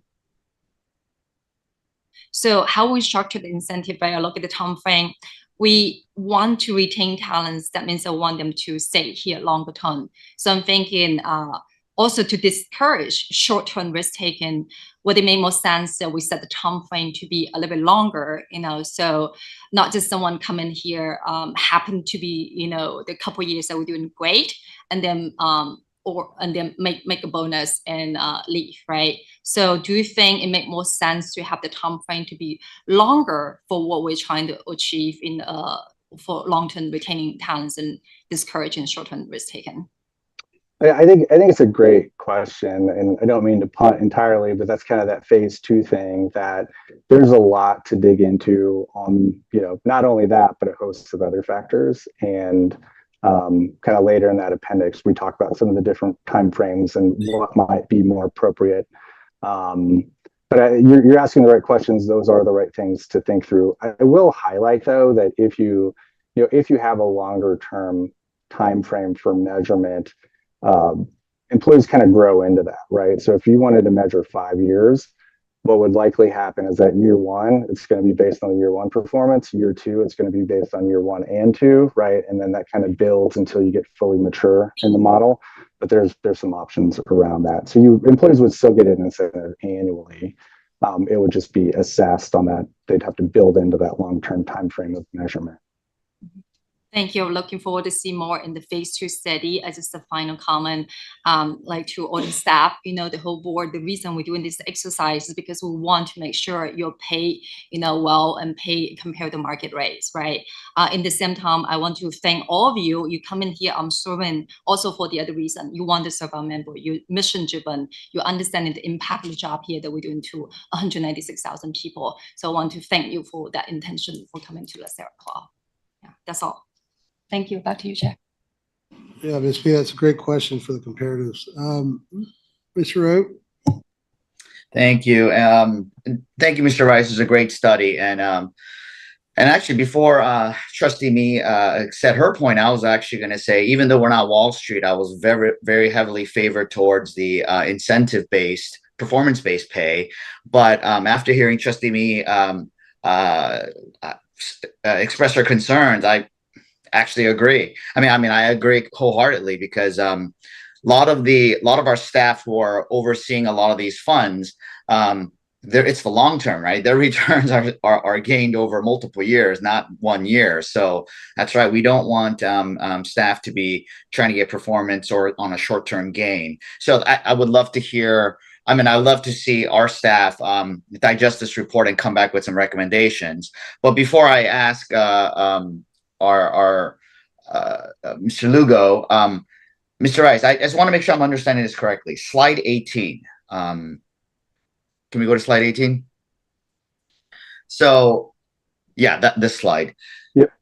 So, for example, the chief investment officer, our current pay is that, but then the 75 percentile, the blue part, you're saying it's 689,000 while our current pay structure is 444. That's correct. So if we were able to design an incentive plan that you would be able to adopt, that is what we would recommend on the right. So you are interpreting that correctly. Yeah. So on the maximum end, you're saying compared to other comparables at the 75 percentile, we're basically we're paying 30% less. Correct. On the maximum. Yeah. Wow. And that's pretty much holds true. We're under par compared to all of our peers. That's great to know. And then on this slide compared to slide, I want to make sure I'm reading it correctly, slide 13. Why is those numbers a little bit different? It says 75 percentile for CIO, again, is 758. Yeah. So and 850. Yeah. So what we're doing is for the sake of illustration, we just have that one pay structure that applies in each of the 3 different implementation scenarios. Mm-hmm. What the value means is there is a number in the market data that we're going to use to compare to the grade midpoint. And so for the market 75th percentile approach, like that's saying here the value for the CIO, it's basically saying market 75th percentile pay is 758,000, right? So we're going to take that, look to the nearest grade midpoint, and then put a range around that for flexibility.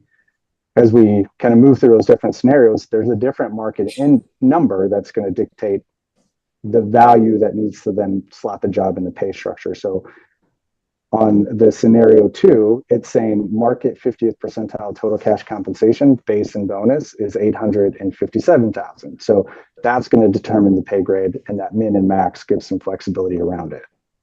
Okay.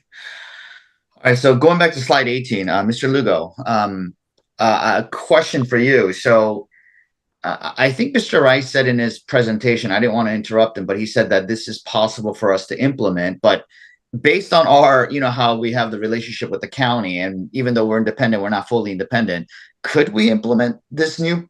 I mean, if we wanted to be at par with the 75 percentile, is that something we could do on our own, or that you could do on your own, or what? Can you walk us through that process? Definitely, Trustee Russo. Just making sure we're aligned in terms of what you're asking. Within the current pay band, so each of our classifications for investments has a current band that we don't exceed at time of entry. Now, in the tier 1 system, map system, you can exceed your max pay band. So I want to make sure that's clear, because some of the illustration that Mr. Rice provided is exactly that, some illustration. But for this particular phase 1 approach, we have, as noted, FA2 and FA3 team members that are below market, but still within our authority of the pay band. So that's the adjustments that we're making with the CEO's authority, I should say, because that's a CEO delegated authority that he can make those adjustments within band. So for those 16 individuals that we highlighted, that's the movement. We cannot go above the band in terms of making that adjustment, but through tenure and longevity, employees do exceed the band. So I want to make sure that's clear. Yeah. So basically for the FA2 and 3, our current pay structure for the FA3 is 192 for the minimum, but then the 75 percentile for other like peers is 259. So LACERA cannot arbitrarily raise the minimum, right? To start for our new FA3 employees at 259. I mean, I guess we could because it's within our band, but we can't make that the floor officially. Exactly. We usually have a compensation philosophy of 75th percentile, but yeah, we would not go above the max in a band. You couldn't go above the max with the tier 1 map, in terms of the county code. So the maximum, and just to be fully clear, so the maximum we could hire an FA3 is 291 at current, while our competitor pension funds some of them could hire them at 388. Correct. Right? That's correct, yeah. Yeah. But then for us if we wanted to increase our maximum, what do we have to go to this county CEO and ask for that? How does that work? So exactly. So that's really kind of this phase 2, really looking over all of the different pay compensation structures. So a new salary table would have to go through a process of both boards approving and then going to the county CEO or the county, I should say, for it to get agendized, which normally is kind of an approval process. And the legal proceedings that we have with the county, if that, I don't know how much I could speak about here. Our Mr. Rice might have to comment on this, but if that went in our favor, would that free us up, or would that still not make a difference? I'll let Mr. Rice answer that. Well, I believe that would provide you the opportunity to have discretion. Yeah. I'm sorry, Joe, our legal counsel. I meant our Mr. Rice. Sorry, I meant our Mr. Rice. Sorry. Oh, okay. Yes, good morning, Chair Green and trustees. And Trustee we have 3 Rices on the project. Yeah, Trustee Rue, the issue in the lawsuit is establishing the independence of LACERA's boards to set salaries and set classifications for staff, with the Board of Supervisors having a ministerial responsibility to incorporate what the LACERA boards do into the salary ordinance, as opposed to exercising the substantive review that they currently perform. Thank you, Mr. Rice.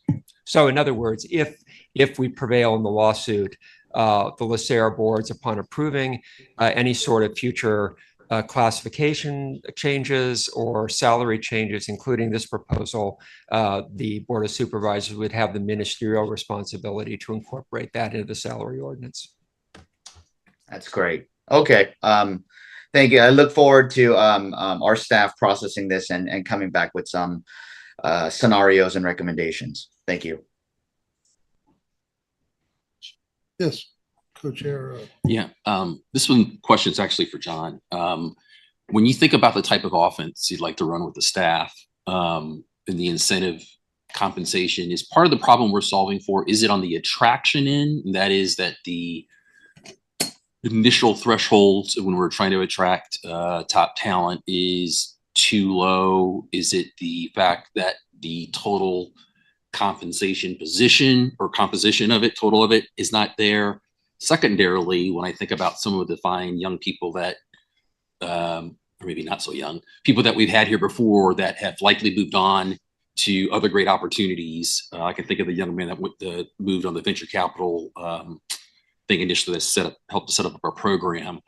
Is it once they're here, right, and already performing, is it when they say, listen, when I look at how I'm performing relative to other people in the marketplace, now I feel like I'm really grossly undercompensated. So could you kind of provide a little bit of, you know, if the world were yours and you were kind of running the incentive program that you wanted, can you kind of give us a little bit of insight of what you're thinking about?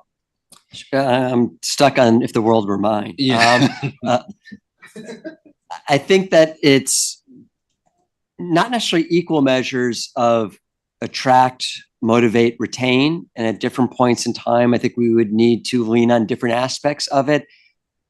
I think we have a great team at LACERA, you know, and I appreciate, you know, the privilege I have to work with a fantastic team that makes me better. So I said before, period, full stop, twice. We got 2 of those today. I think by and large, of those kind of 3 legs of the stool, the motivation's the one that I would like to emphasize the most, in that I think that we should motivate the team not to show up, but to perform and to excel. And I think that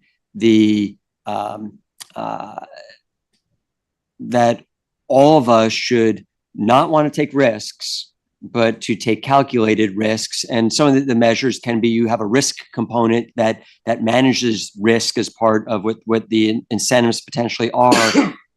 But I think that we have invested as an organization a lot in the process of attracting talent, but the motivation and the retaining, I think, is where probably that next phase of LACERA's evolution needs to focus on.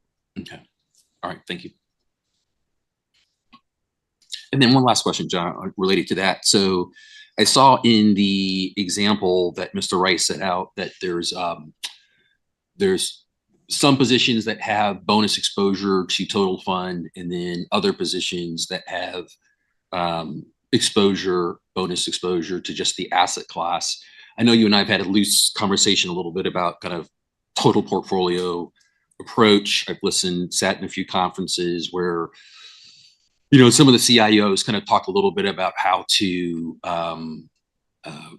exact more of a total portfolio mentality, even when you're assigned within an approach. Do you have any insight, or have you arrived at kind of an opinion yet as it kind of relates to those 2 things? I think it should be multiple metrics, not just one. I think that it should vary by position.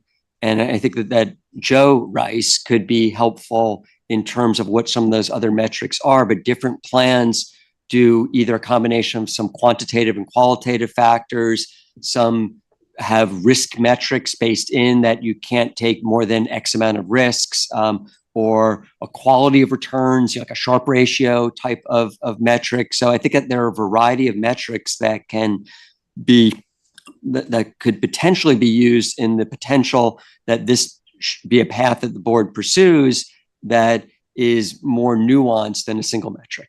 Okay, thank you. Yeah, this is, anybody else? A quick question. So obviously, whenever you're attracting people to a public entity, there's people typically weigh the stability of a public job compared with the slightly lower salaries. Could you just sort of tell everybody here that the maximum amount, so even if someone's compensated $700,000 a year, there's a maximum that they actually get as part of their pension, right? The pensionability, Yeah. The pensionability depends upon the pension tier, the program, the plan that different members of staff are on. So we, in the investment office, dependent upon those on the team that joined pre-2013 or so, before PEPRA, their pensionability number is higher than those who are post. And the Plan G, I'm a Plan G member, that current cap is 189,000 or something like that. 86, 180. That's the, assuming I stay for 30 years or 25 years, and that will grow by inflation, but that's the pensionable amount. So just to be clear, I mean, because it might sound to people watching, it might sound strange for us to be talking about a very generous pension and say that that's not somebody's standard of living. But if somebody is used to making $500,000 and that's their market value, but then they come to work here, and they retire, their salary is being cut by at least 2. There's no way. Is there any way? There's no way to evade that PEPRA cap. Only through legislation. Got it. Understood. I know. I helped craft PEPRA. I know. Yes. We yes. just Come on, need everybody. we just need an author. We just need an author. All we need is an author. Thank you. Well, I do appreciate the presentation and the recognition of the need. To everybody's point here, we talk about this. It's about recruitment and retention and acknowledging people's hard work and keeping up with the Joneses. I do have a quick question. The Canadian model public pension, they are their managers performance based? Yeah. It's Yes. highly performance based. So I don't know if that's something to bring into the data. I don't know if it's pertinent, but if we're looking at contemporaries, Mr. Joe Rice, I don't know if that is something. They're way up. What's the way? They're way out there. Yeah. No, I mean, just their fund status. They're like 120% funded. They're right. Well, that's, I guess, to your point, is like, maybe it's something to look at. I mean, if the world was mine, and I don't believe you that you don't know how many zeros are in a trillion, Mr. Grable.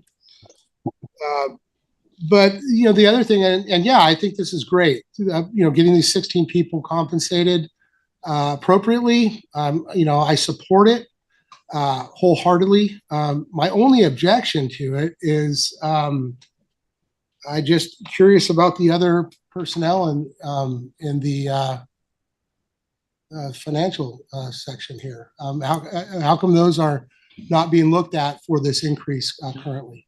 Yeah. So Trustee Green, we've took an objective approach, and we don't want to kind of highlight individuals, but it was all based on kind of where they were in their tenure, where the band was. So really, I saw that 5% per year service. Exactly. So really taking an objective, methodical approach. So it really wasn't. It was influenced by that approach as opposed to the person. So that kind of the numbers fell where they are. Yeah, I mean, and there's a lot of work involved, but I mean, the count on the senior investment officer. How many senior investment officers do we have? I think we have 4. Well, I'll let John answer that. And then,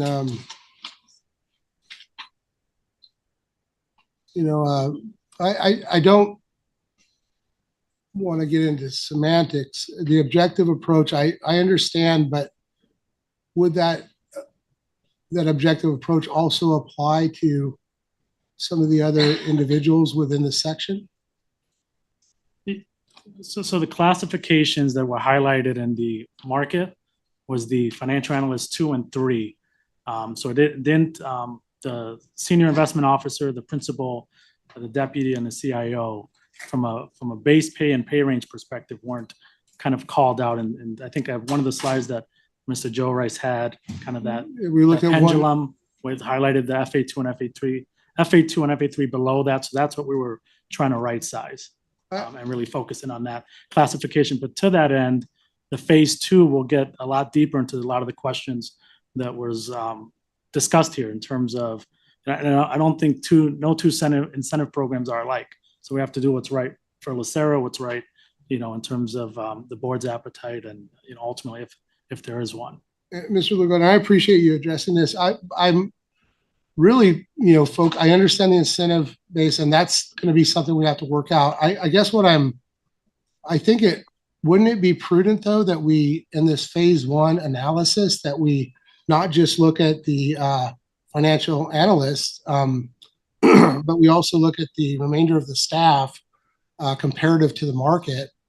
I would think that would be also something. I mean, handle phase one in its entirety for the financial group or the section, and then that will be our base metric, right?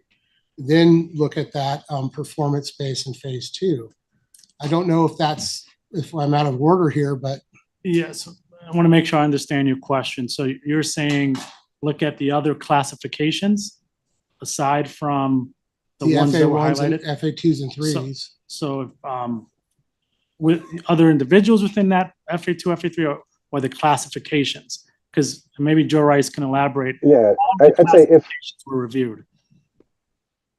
If I could jump in to clarify, I think really with this phase one implementation, there's not those base salaries as you move up are kind of well positioned, and so the opportunity is really going to be in evaluating how to incorporate incentive opportunity, which for right now is kind of on hold. But when we think about base pay to that market 75th percentile, there's really not anything we're not doing above those FA2s and 3s, right? Those base salaries are kind of well positioned within that range. It's going to be thinking through that incentive approach where we might get more opportunity. I understand that. I think that again, the bird in the hand and versus the one in the bush, as far as pensionable income, because we're looking at possible hybrid incentive base relative to our contemporaries and whatnot, performance base. We don't know what that looks like. I do feel that as a section of LACERA, that if we have room, in my opinion, if we have room to look at this, if we compartmentalize incentive-based payments later on, it does nothing for pensionable income. It's an unknown right now. It's the bird in the bush. I think that if we're going to start looking at bringing us up equal with everybody else, we should be looking at all employees within not just the investment group, but legal, everywhere else. I mean, the whole purpose of this, right, is to make public pensions sexy again, so to speak, and recruit and retain people. It's so crucial. There's potential of us being outcompeted in the market and losing potential quality people. And to the point of the optics, as far as I want to address that's going to require a thorough media release as to the purpose of this and how the whole reason is to bring in the best talent for our group. I absolutely love that we're addressing this and we're paying people appropriately and we're increasing their salary. That is their base salary that their retirement benefits is going to be based off of. An incentive base, unless it's properly structured and under PEPRA, ad hoc payments are not pensionable, and therefore I think that I think it would be sound for us to look at not just the FA rank and file, so to speak, but the rest of the people in these groups, and including expanding this into benefits and legal and all of our other sections, including our represented membership, to make this a destination employer. I don't know if I'm out of order here, but No, definitely. I kind of see where your comments in terms of looking at it more globally. So we are working on, so we've had about 4 different compensation and classification studies throughout the organization in the last 4 years. So each of those go through that thorough analysis of not only looking at the skills of the job, which we have to go through that with kind of the future skills in terms of investments, but also where we are positioned in the market. So we went through that with our retiree healthcare, went through that with our legal secretaries, and I think we're going legal is the next division that we're going to be looking at. So we do that globally. In terms of looking at the salaries within the investment division, those were thoroughly analyzed in this study. And based on phase one, we determined in consultation with HR, investments, legal, that FA2 and FA3 were the ones we wanted to kind of right size.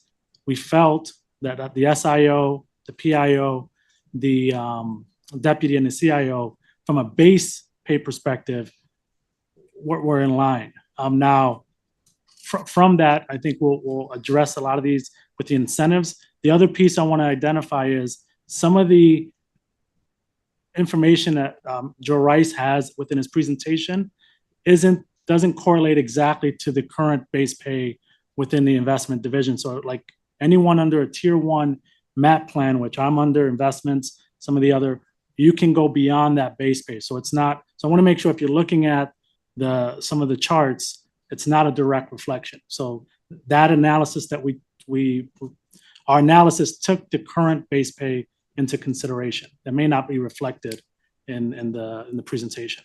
Yeah, I think I understand. So, but I'm, just looking at the SIO, for example, our minimum entry level 256, maximum 388. If we overlay that with the FA3, max 291, and that's what we brought up some people to keep them up with the Joneses, so to speak. But then if we have the proposed pay grade market base of 75%, that's 75% of everybody else, right? They're starting out at 297 with a midpoint of 372 and 446. That's right. And so essentially, as if the salaries were and just so I know we can't go above 388 per ordinance position. I understand that. Yeah. But if we're looking at, prior to implementing phase two and some kind of performance-based structure outside of MAP, I understand that the MAP can exceed 388, correct? I mean, that's what you're saying? MAP incentives can go past the existing 388 for the SIO. So I understand that. But again, MAP is not a pensionable item. And so if we are looking at creating pensionability and sustainability, finding that balance between, rewarding mediocrity, so to speak, or status quo, but also too, lifting all boats kind of at the same time. That's what, I'm sorry, Mr. Rice, to cut you off. Mr. Rice, did you have something? No, I think I understand. I think, as a project team, we could reconnect to see if there's anything else. But I think, like, in short, kind of applying these standards, there wasn't anything identified for the SIO. So essentially, they're above that 297, right? So there's not. But we go back to look to see, is there any other opportunities we might recommend, and circle back if there is a desire to do more in the short term. I'm just, again, I'm of one opinion here. I understand the purpose of incentive-based, but also thinking from a point of pensionability and a floor, right? If no one performs, and we're going to go after it. But I appreciate entertaining this from me. Yeah, and just, within each section. But I do support, I'm glad to see 16 people getting a raise too. So happy. Good. Mr. Rue? Yes, thank you. I just want to first acknowledge, I know when I spoke to Mr. Lugo, I know this is one of the top priorities that he brought to my attention that he wanted to execute. And I also want to recognize Mr. Grable, because I think we're looking at the finance division first, because that was he's been pushing that for a long time as well. So I know both. I know the executive management has a high priority, and I know from previous discussions. I know it's not just our chair, Mr. Green, but I think the board as a whole has been very supportive of this measure. So the way I see it. And I know there's been so many studies done already, and more studies need to be done. It looks like it's a two-phased approach overall, right? What can we implement now within our current guidelines, and then and doing the studies like how much incentive-based pay and all of that we're going to decide, and then secondarily, this lawsuit, hopefully, if it goes well, because even if we come up with a whole comprehensive change, we can't implement it. But if the lawsuit goes in our favor, then that's something we could implement here at LACERA. So I think that's probably the amorphous target date that we have to get all these reports or all these approaches done. So Mr. Lugo, I know this has been forefront for you. I don't know if you have a time frame set up yet, or maybe you can at our next board meeting come back with a whole strategy or timeline of how to implement the two tiers, the two phases that we talked about. Not the two phases Joe Rice talked about, but what we can do now versus what can be done if we had maximum flexibility or maximum freedom. So. Yeah, we'll come, Trustee Rue, we'll come back with the timeline. I think the focus now is really kind of trying to work through the incentive bonus plan and kind of the different structures within that. So I think that's a collaborative effort with CBIZ, our HR team, in consultation with legal as well as investment. So we'll work on the goal is to try it by calendar year, try to get something to the board to respond to in terms of all of the different discussions that were had on the phase 2 side. And just, sorry, I just want to be clear. I understand the metric that was used for the FA 2 and 3 with the time and grade. And I don't want to diminish things that have been talked about, focusing on performance-based stuff. I mean, that's important. That's something that we have to listen to everyone about it. If there was Mr. Rice in a different analysis, looking at different areas of, each thing, tailoring it. We use the metric of time and grade for the FA2s. Maybe there's another metric to look at to bring that pay structure within existing policy and rules up, yet not watering down in the future our phase 2. I think it's important that we'll go back and discuss that to see if there's. Thank you. Yeah, I don't mean to belabor it too much. Anybody else have any comments? Let's take a 10-minute break, please. It will be back here. What time you got? Is that? It's 10:53, 11:03. 11:03. Thank you very much for the presentation. Thank you. Good afternoon. Recording stopped.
Recording in progress.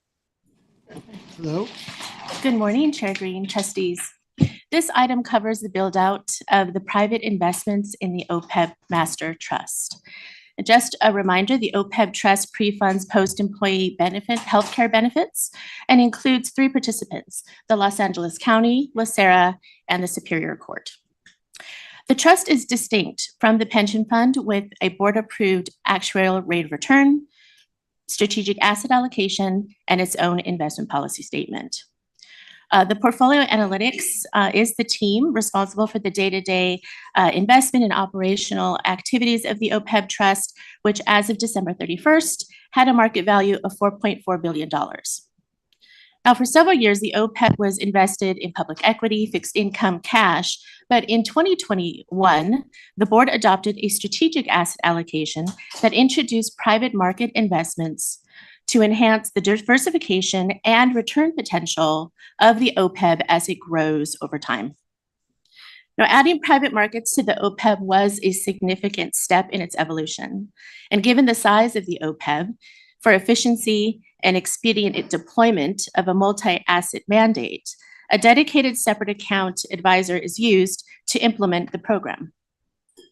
Now, as we know, private markets investing unfolds over a long period, often spanning a decade or more. Our OPEB private markets program is currently in its initial phase.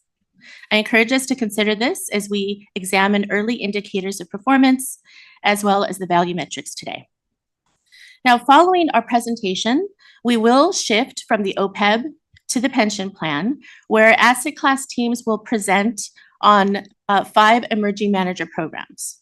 Now, similar to the OPEB, the pensions emerging manager programs also use separate account managers for implementation, with LACERA also maintaining consent authority for each investment selection.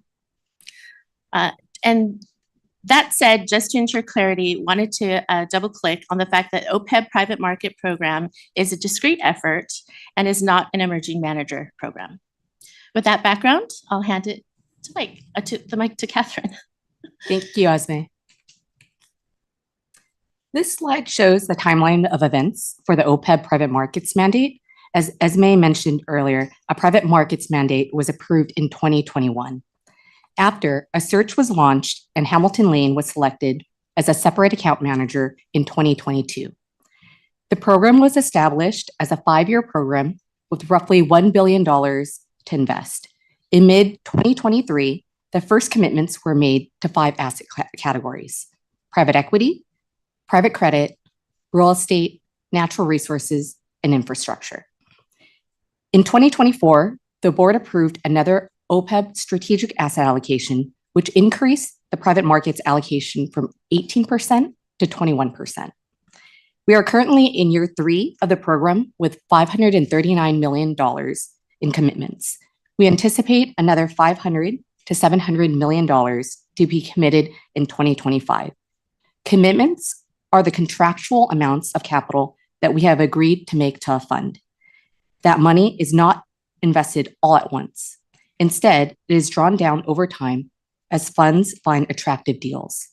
We wanted to make this distinction as the market values we'll see in later slides are the actual values invested. This slide shows the role and structure for the OPEB private markets program. On the left, the role for private markets is to provide differentiated return sources over a long-term investment time horizon, as well as achieving diversification by strategy, sector, geography, and vintage year. To the right, you will see the program structure with a pie chart showing the $4.4 billion OPEB trust with a 79% allocation of public markets and the 21% allocation to private markets. The breakout of 21% shows the target policy weights to each of the 5 asset categories that we mentioned previously. This slide shows the private markets allocation. Looking at the top line, we provide the total OPEB market value at $4.4 billion. To the right of that is a market value for the private markets allocation, which sits at $94 million. The statistics, strategy, geography, and performance numbers in the balance of this presentation is based on that $94 million. That value translates to 2% of the 21% policy targets to private markets. Again, as mentioned earlier, we committed $539 million, but we have been only asked to invest $94 million of the capital committed. In the middle section, we have two pies that break down the market value by strategy and geography. Within the strategy pie, the largest commitments are to private equity and private credit. The geography pie shows that we're about 80% invested in North America, 10% in Europe, and 6% globally. But we expect these numbers to change as we invest more over time. The bottom table shows the net composite internal rate of return, or IRR, for the program.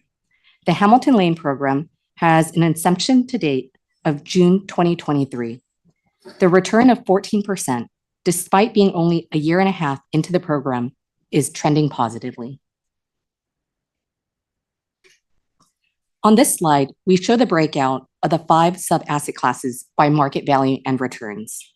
Looking at the inception to date returns, collectively, the underlying funds in private equity, private credit, and infrastructure are showing positive returns, while the real estate and natural resources sub-strategies are negative. We have invested in 28 funds at different points of time in the last 14 months, so there's a lot of noise in the performance numbers. That's because any cash flow, positive or negative, over a small market value will create fluctuations that can have large impacts on short-term returns. Along with that, we are experiencing the J-curve effect on the underlying funds, where a fund initially shows negative returns due to early stage costs and investments, followed by positive returns as the investment matures and generates profits. To that point, in the appendix, we provide underlying fund returns, but recognize that the returns are influenced by temporary distortions associated with capturing early performance and the J-curve effect. With that, we're happy to stand for questions.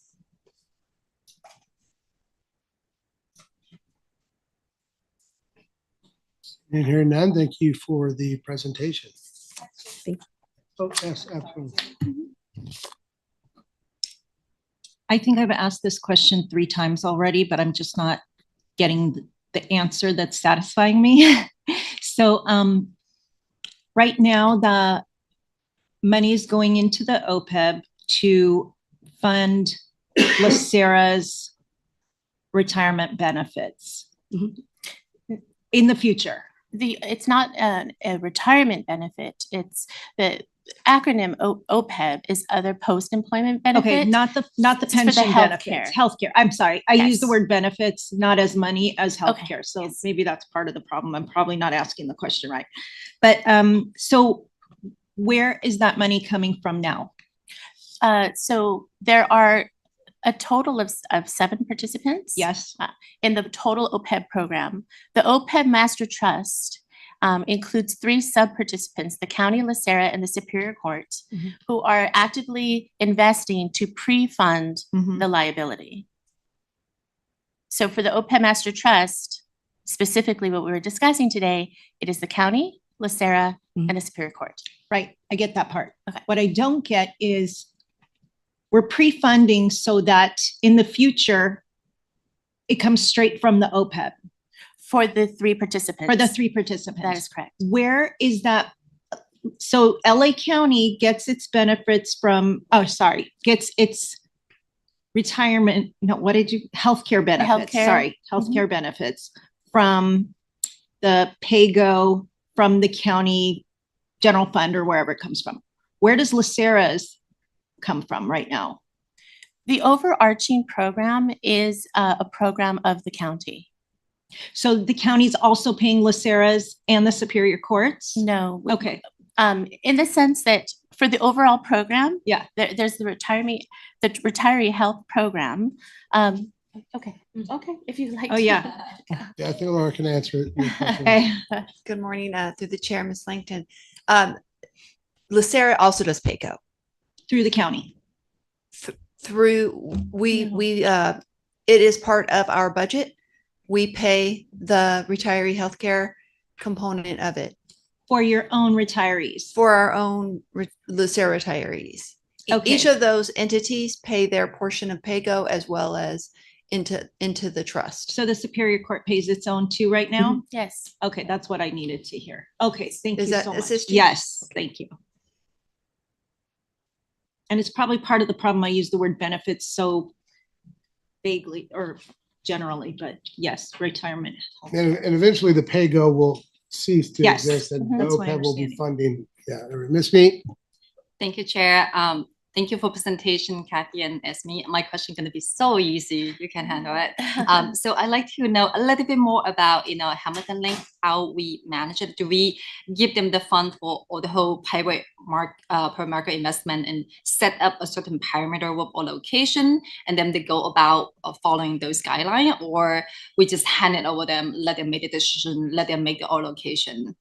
How does it work, between us? Yeah, so as an advisor, we have hired them to essentially create a portfolio construction model based upon the board approved strategic asset allocation policy benchmarks, and as well as our guidelines, as specific guidelines to Hamilton Lane.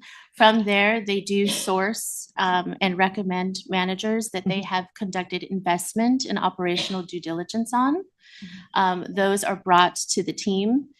We vet, have conversations, also do due diligence on top of that, take it to our committee, it's voted upon, and then to the CIO. That's great to hear. We're very much still involved. Yes. Yes. Thank you. Excellent. Thank you for the presentation. Anybody else have any comments? Thank you very much. Thank you. Moving on to the next presentation, which is Mr. Wagner.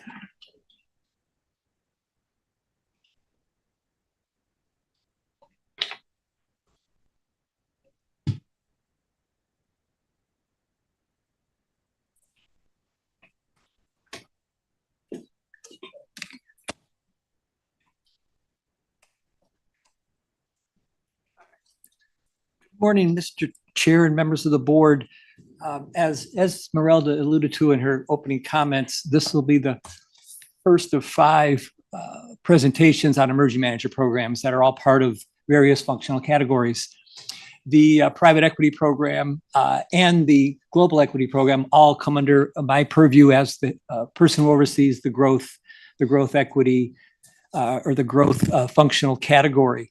As you may recall, through strategic asset allocation discussions, non-core real estate is also part of growth, but that is managed under the real assets area in real estate. So I will now turn it over to Calvin Chang, who is second to my left and to your right, to go through the emerging manager program update on private equity. Calvin? Okay, thank you. So the objective of LACERA's emerging manager policy is twofold. First is to generate higher risk-adjusted returns for LACERA's portfolio. And the second is to gain access to smaller and often newer firms with potential to deliver outsized performance. And in private equity, emerging managers offer distinctive advantages. They focus on acquiring smaller companies, which are often less competitive to purchase, and provide more opportunities for operational improvements and professionalization. Additionally, the general partners' drive to establish a strong performance record means that they're more motivated or highly motivated to achieve exceptional results. However, investing with emerging managers also involves risk due to their limited experience and constrained resources. LACERA has been investing with emerging managers in private equity for over 20 years. Initially, these investments were directly made by staff. As private equity universe expanded and significant resources were required to manage the program, LACERA selected an outsourced separate account platform as the preferred method for implementation.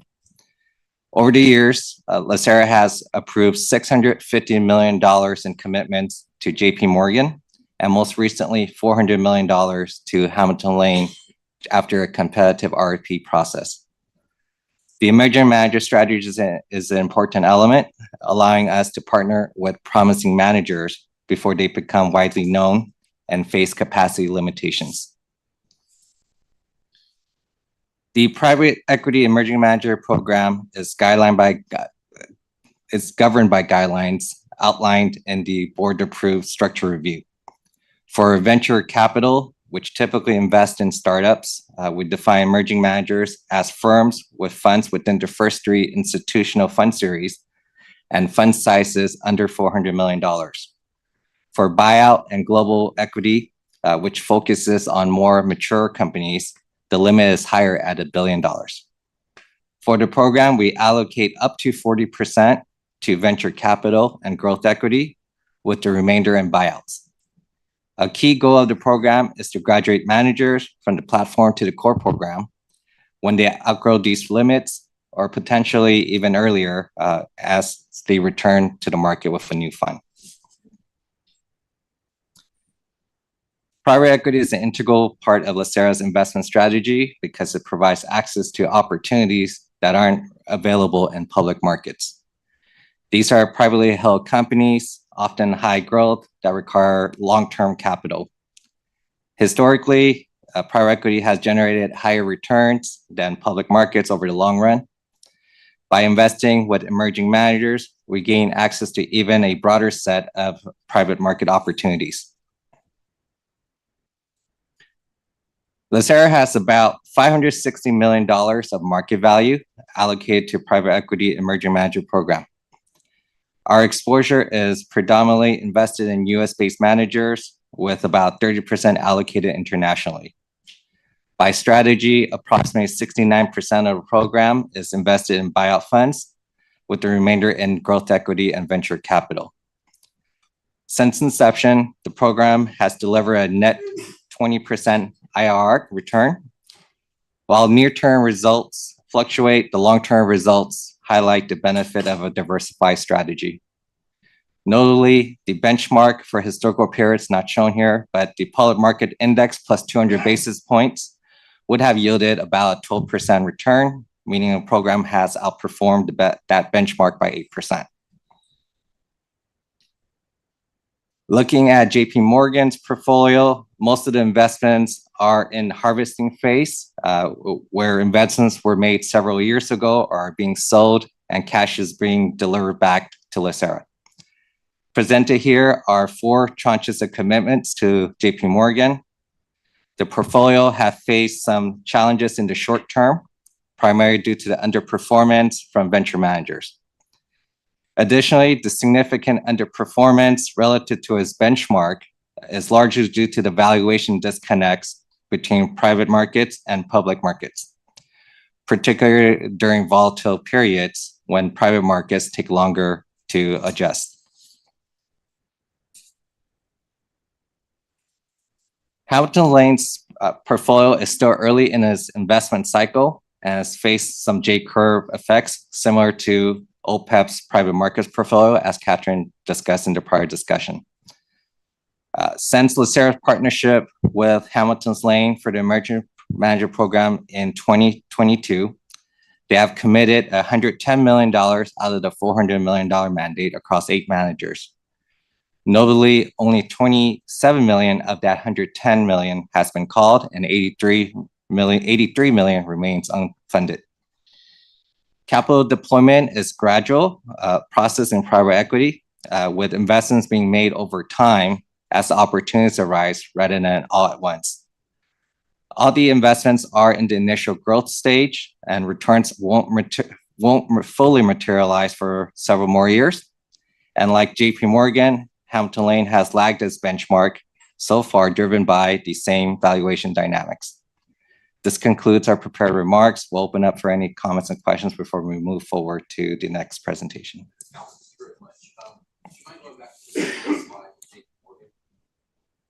So we made the platform move in 2009. Can you use your microphone, please? I'm sorry. I should know better. So Calvin, yeah. So we joined the JP Morgan platform in 2009. We've had a run of years of them running the program. It's still kind of hard for me to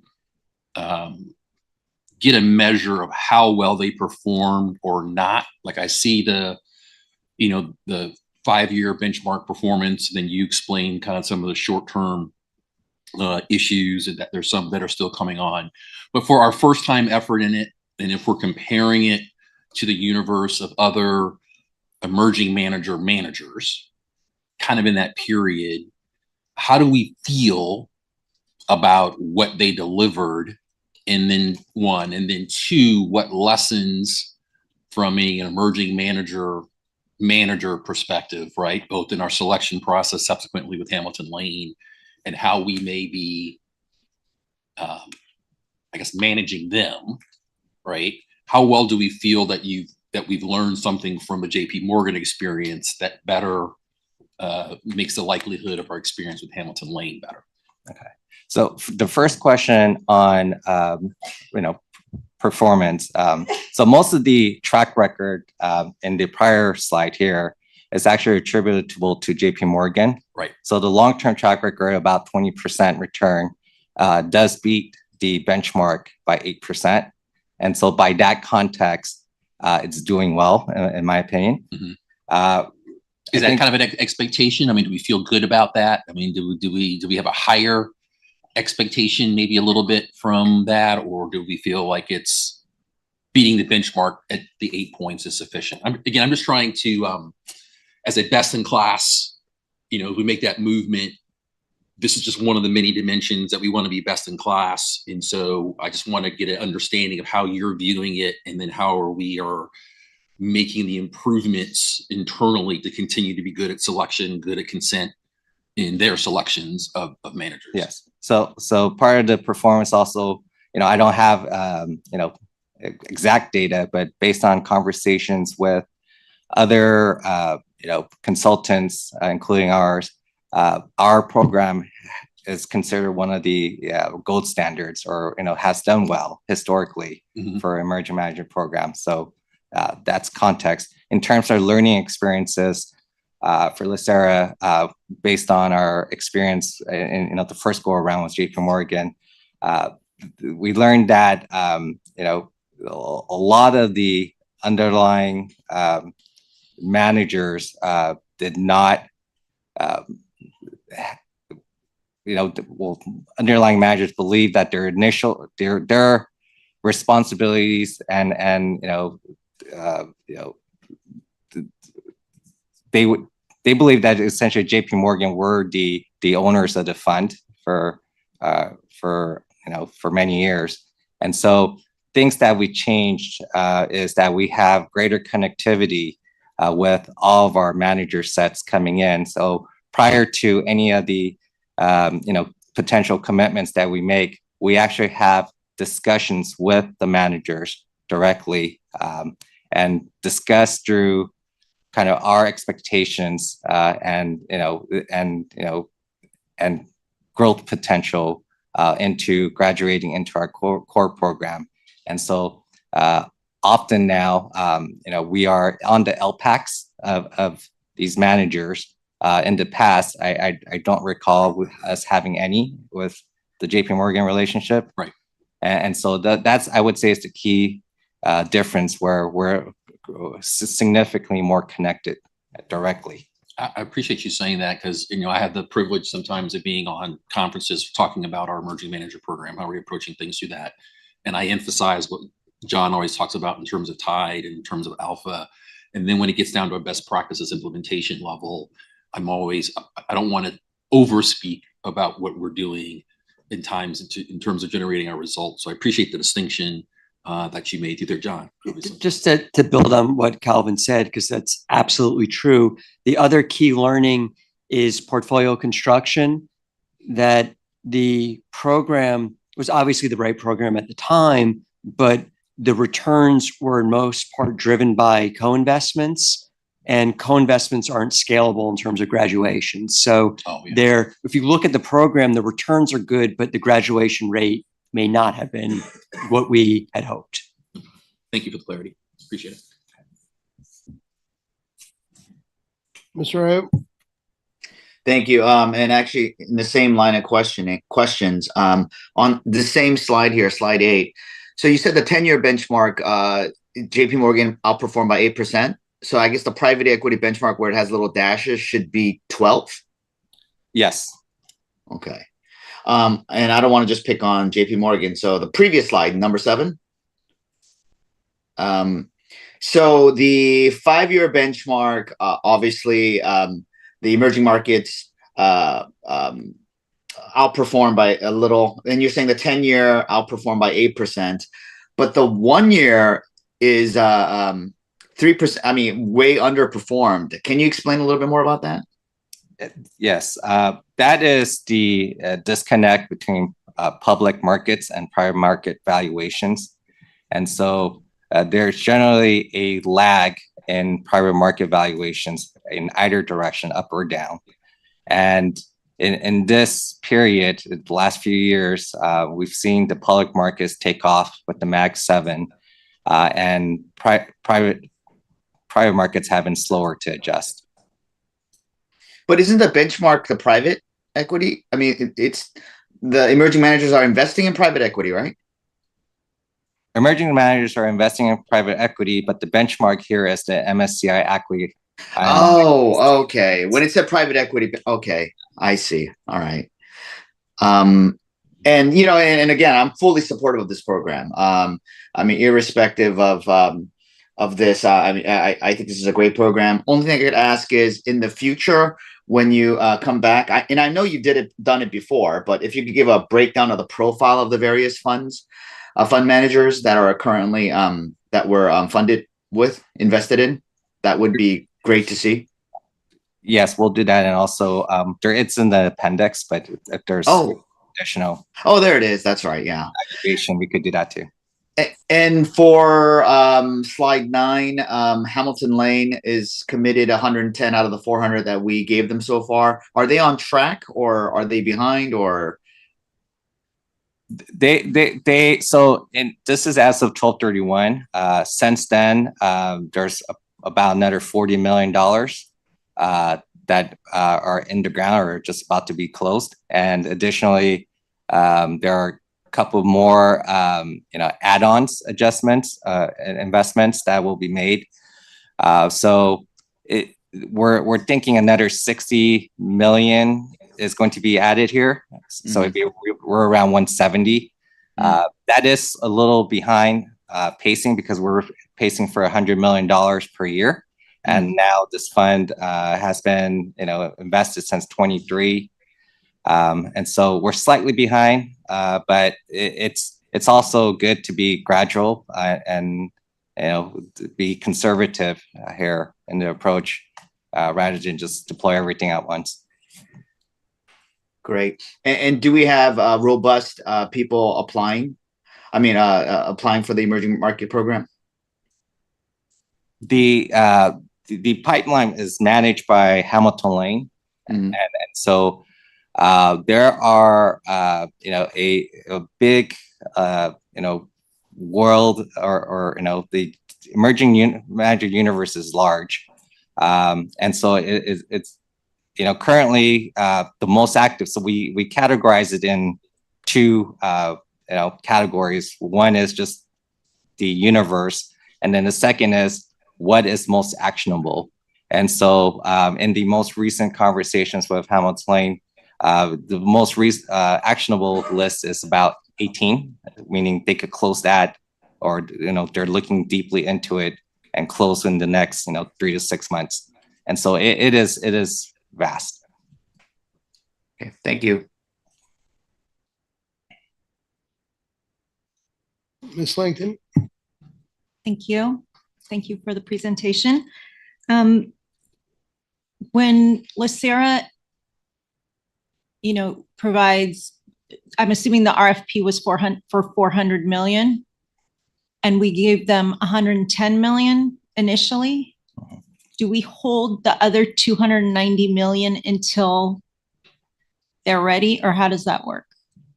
Yes. So we commit $400 million, right?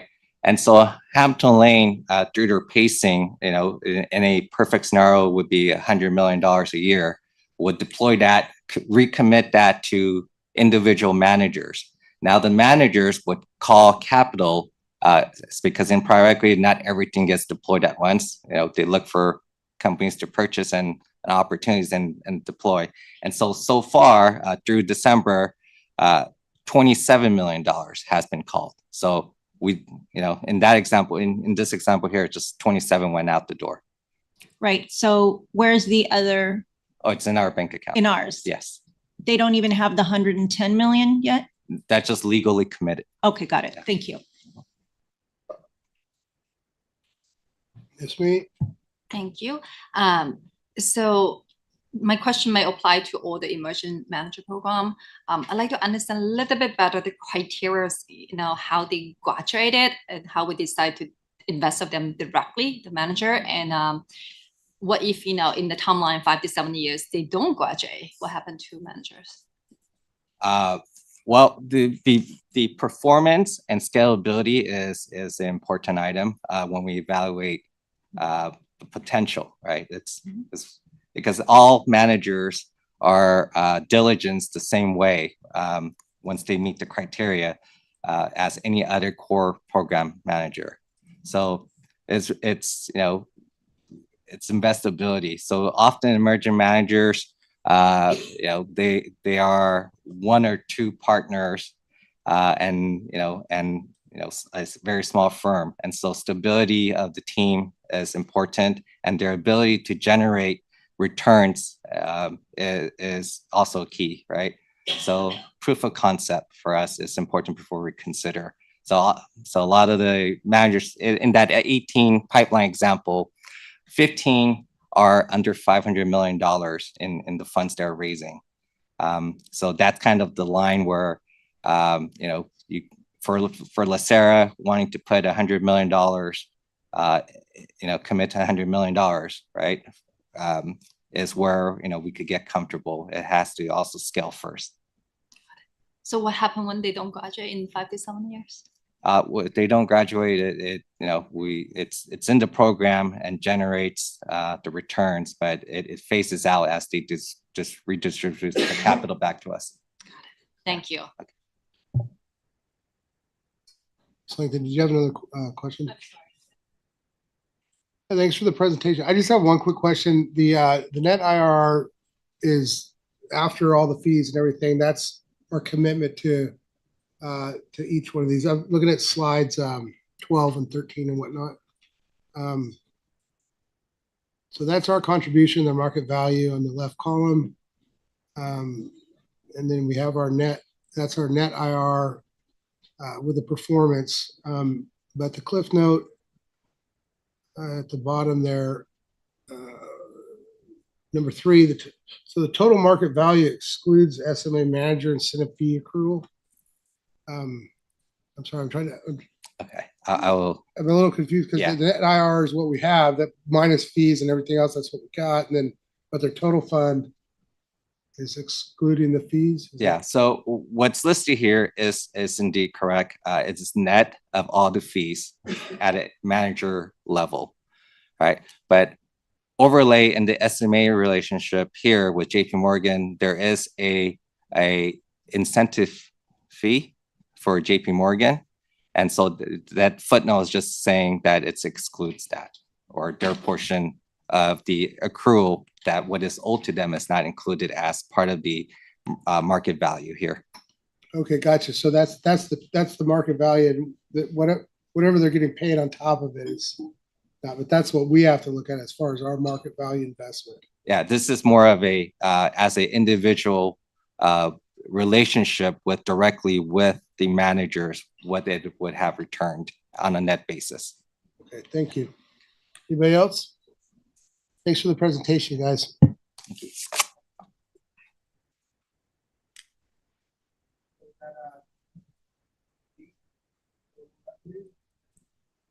And that will be handled by Adrian Gonzalez, who is to my left, which again is part of the growth portfolio. So go ahead, Adrian. Okay. So good morning, everyone. So as Chris mentioned, we'll be going over Global Equities EMP program in the following slides. So slide 3 is the same as Callan's presentation, all the other presentations. It just outlines the objective and definition of the EMP, which is the same across all the other asset programs. So I won't spend too much time here. Okay, so slide 4, this shows our EMP timeline going from 1995 to 2024. So in total, there have been 3 iterations of Global Equity EMP, with the first iteration starting in 1995 through a funds of funds program that was primarily US large cap oriented and subsequently underperformed.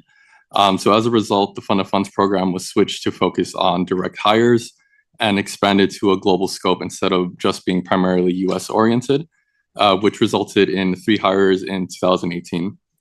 In 2021, a second iteration of the EMP was launched, but resulted in no hires.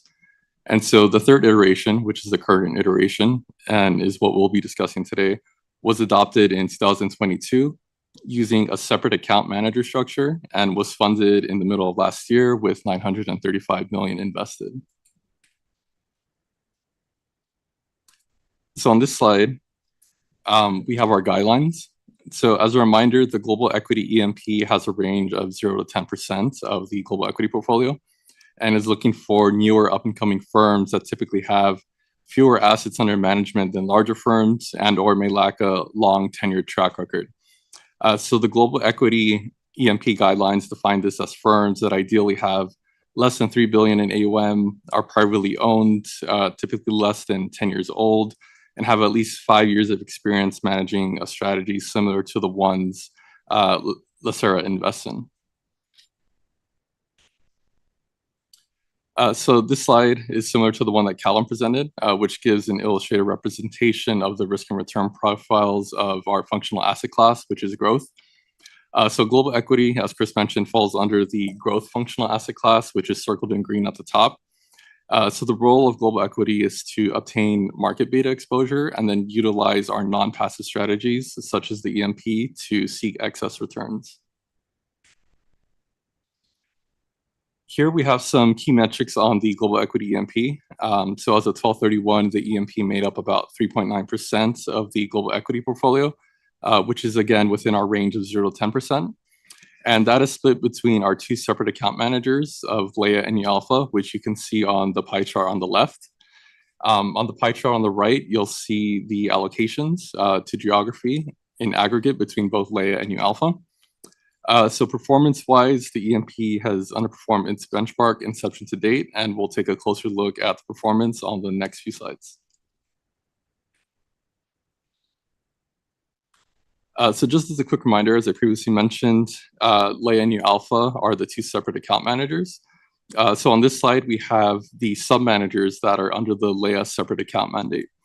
So as you'll notice, each sub-manager has a benchmark to the right of their name.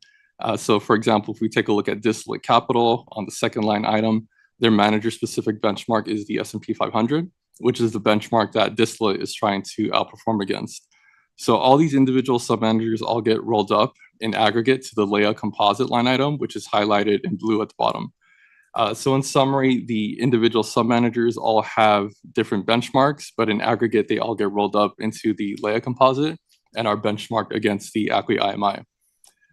So performance-wise, since inception, the portfolio has underperformed due to underperformance in the non-US markets that the portfolio is invested in, as well as the portfolio's slight valuation orientation. So just to add some context to that, during the fourth quarter, we saw underperformance in non-US markets, with the MSCI World ex-US generating a negative 7.5% return, the MSCI Emerging Markets generating a negative 7.9% return, and then comparing that to a positive 2.6% return for the Russell 3000. Additionally, value underperformed growth during the quarter, with the Russell 3000 value generating a quarterly return of a negative 1.9%, but the Russell 3000 growth generating a return of 6.8%. So just want to, as a quick reminder, the portfolio is only 7 months old as of 12/31. It was funded in May of last year. So while the portfolio has underperformed, it's important to note that it's still young. So the fourth quarter alone made up a little less than half of the total lifespan of the global equity EMP. As you may or may not have noticed, the markets have been volatile. And so when you combine that with a young portfolio, you're not going to get smooth and steady returns right out of the gate. It's just not something that's you're going to see. And so not to get ahead of myself, but I ran these numbers as of this morning before we saw an 8% rally in the market 45 minutes ago. But as of this morning, the combined EMP was up 214 basis points year to date. So that's just from January as of today. So again, this is still a very young portfolio. There's volatility in the market, and we're going to have to give it time to really mature to assess it. So it's only 7 months old as of 12/31, and even today, it's only 11 months old as of this presentation. So we're not here to declare victory or defeat just quite yet. We need to give this more time before we definitively say, okay, this is working, this is okay, we need to address something, so on and so forth. So just want to get ahead of that. So going from one previous program manager now to this current, anything that we learned, I mean, we're not doing tax or any lessons learned.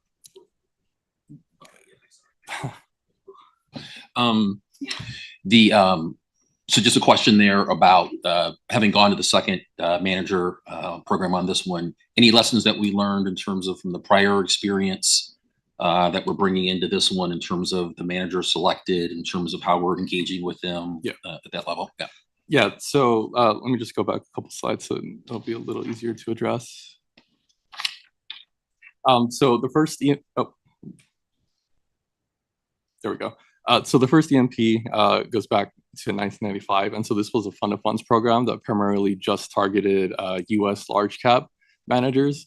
And so US large cap is probably, if you want to think about it, like the most efficient segment of the market. And by efficient, it means that everyone basically knows these companies and information is readily available on US large cap. Everyone knows Microsoft, Meta, Facebook.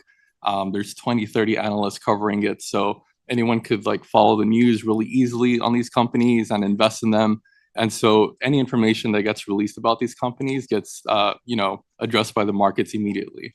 And so that's not really a space where you want to, focus your active investments, because it's really hard to outperform something that everyone's aware of and everyone knows immediately. And so the way this third iteration addresses that is that we're not primarily targeting one segment of the market. We're targeting we're benchmarking against the MSCI ACWI. So that means that from a regional perspective and a market perspective, we're matching the benchmark weights, and we're aware of where we're investing by keeping track of the benchmark. And so what this does is it allows us to keep the benchmark in mind, but also take advantage of opportunities where we see inefficiencies. And so, for example, we mentioned large cap. Small cap is an area where it's less efficient, meaning a lot of people don't know these names. They don't understand the business models. There's not a lot of news about them. And it's really hard to, for, just an average person reading on the news and recognize a name or see something where, okay, like I understand fully about this company, let me invest. And so those areas and efficiencies are where the EMP tries to take advantage of from both a regional and market cap perspective. So that's one area. Another area is that this iteration of the program is set up through separate accounts, meaning that LACERA is the holder of all the investments, meaning that we're not in a commingled fund. If anything were to happen to the manager, LACERA would still retain those assets. So there's an extra layer of security, if you want to think about it that way, where we hold the assets, but we're also letting the managers do their work at the same time to go ahead and implement those strategies while still retaining ownership rights. But I see Dale's here, so Thanks, Adrian. Incredibly concise answer. I really appreciate that. Thank you. Okay. Yeah. Good morning, Chair and trustees. I think what we've learned, one of the things that we have is that we've instituted with all the emerging manager programs that we're talking about is we have consent rights.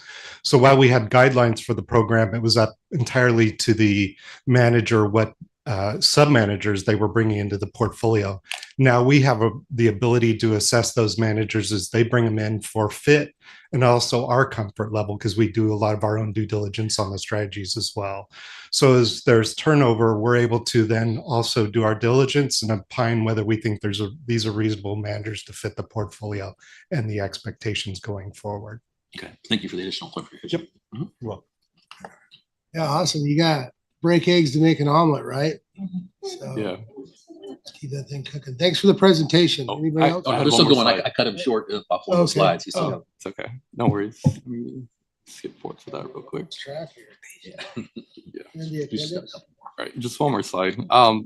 So similar slide as the previous one. So the previous slide was Leia. This is New Alpha, the other separate account manager. And so again, similar story here, underperformed inception to date. And this was primarily due to the portfolio's non-US holdings. Again, sort of a similar story compared to Leia. But again, similar story year to date. As of this morning, we were up 119 basis points. So this one is 1 month younger than Leia. So again, 6 months as of this 12/31, and then like 10 months as of today. So we'll need to give it more time. But year to date, it is up as of today. But yeah, we just need to give it more time. Thank you. Thanks for the presentation again. And on to the hedge fund. Okay, thank you very much. Thank you, guys.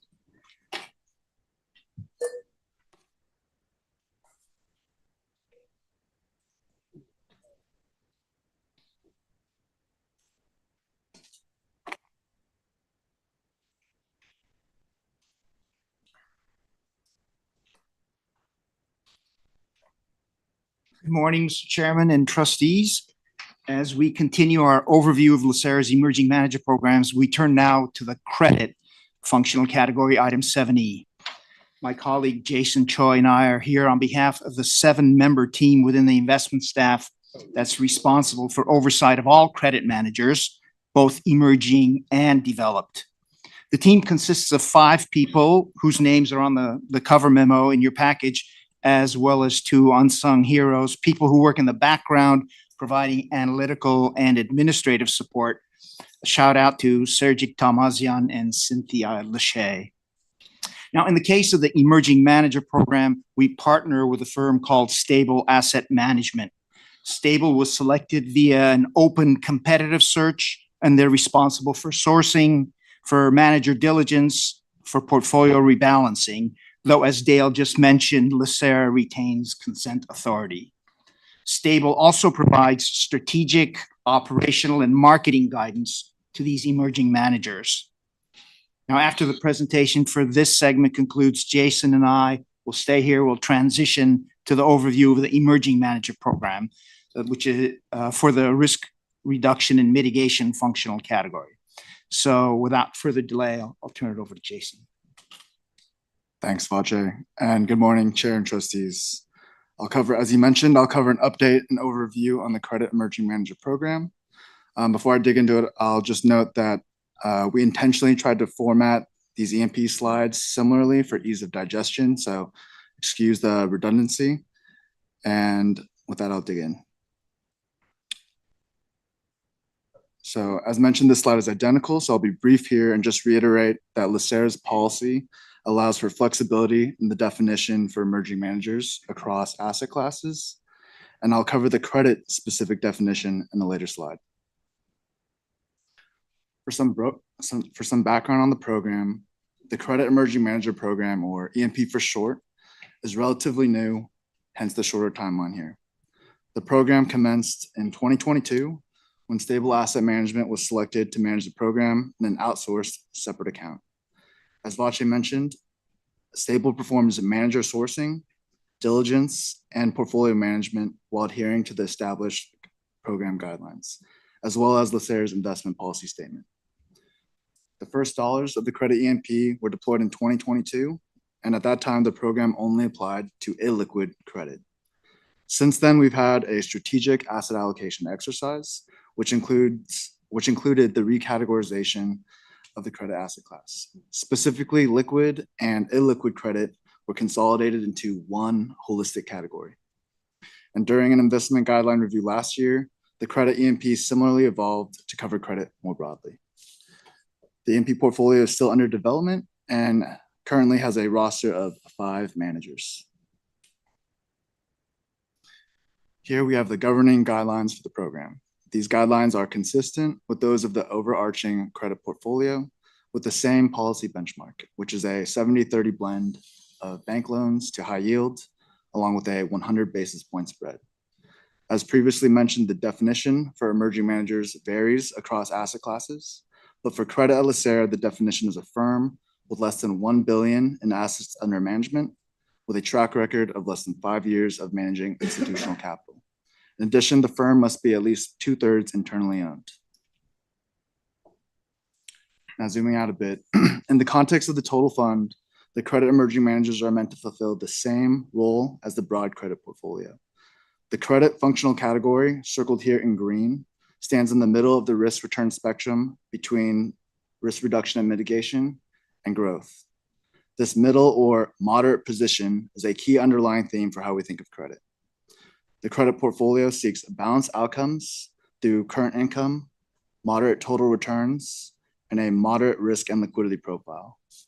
The guiding principles and the implementation of moderate are visualized in our credit money tree here on the right. These objectives are achieved through an emphasis on creditor underwriting and creditor protections, upside optionality as a result of complexity or unique origination, and most importantly, contractual yield. The credit portfolio, including the E&P, seeks successful, balanced outcomes through this implementation of moderate. Moving on to allocation and performance. As of the end of last year, the broad credit portfolio stood at $8.8 billion, which includes the E&P at just about $300 million. This translates to a 3.4% relative allocation, which is acknowledged as below the policy range, while also highlighting that the program is relatively new and still in development. Despite being in earlier stages, the portfolio is diversified across sub-strategies as seen in this orange pie chart, while a little more concentrated in terms of geography as seen in the blue. If we look towards the bottom of this table, we can see outperformance relative to the benchmark in shorter periods and positive but underperformance to the benchmark in longer timeframes. It's worth noting that the benchmark performance during this particular timeframe has exceeded long run capital market expectations, given the performance of public credit in 2023 and 2024 after negative returns in 2022. Here we have performance continued with a breakout of the 5 individual managers of the program. I'll summarize some of these bullets on the bottom. The Credit Emerging Manager Program is still in the earlier stages of development, and some of that underperformance can be attributed to the J-curve effect that was mentioned earlier for OPEB and private equity. This is a function of investing in new private markets, specifically in drawdown style funds. This was perhaps most pronounced in the first 15 months of the program when the portfolio consisted of just a single manager. I'll also mention that 2 of the 5 relationships shown here include revenue share and future capacity rights, which were obtained in return for LACERA's early stage investment. These elements promote alignment of interest and are in the broader theme of LACERA being term makers more often than term takers. That concludes my prepared comments for credit. Thank you. Go ahead, Mr. Jones. Turn on the mic this time.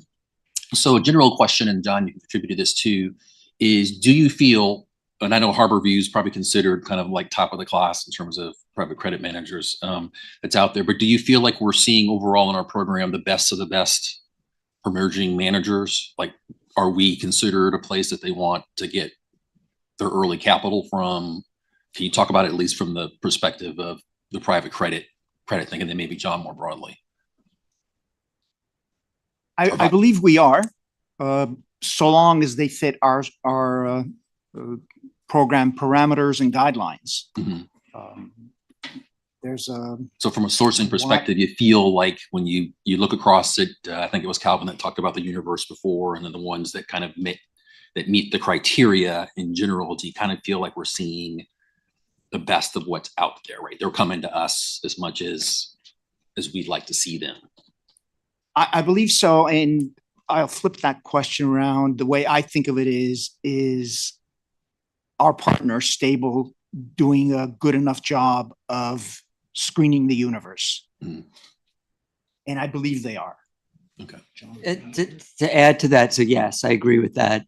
There's no shortage of opportunities. I think that there are more opportunities than we have capital. And what we need to be mindful of is credits is a massive asset strategy where there may be some managers that are focused on distressed opportunities. Jason had a slide up here he went through that had a money tree that talked about moderate returns. We're focused on moderate structures. We're not focused on distressed managers, for example, that may try to get equity-like returns. So I think that the quality of the opportunity set, and I think that's what Vache was getting at, is, and the question you asked earlier of Calvin, the word is robust. So I would say the quality is robust. Not every firm out there is the right firm for LACERA. Right. Okay. Thank you. Excellent. Thank you. I know you're going to segue right into the other one. I just have one quick question. The other than the shift in the benchmark, other than that the previous benchmark prior to this fiscal year is a mouthful. I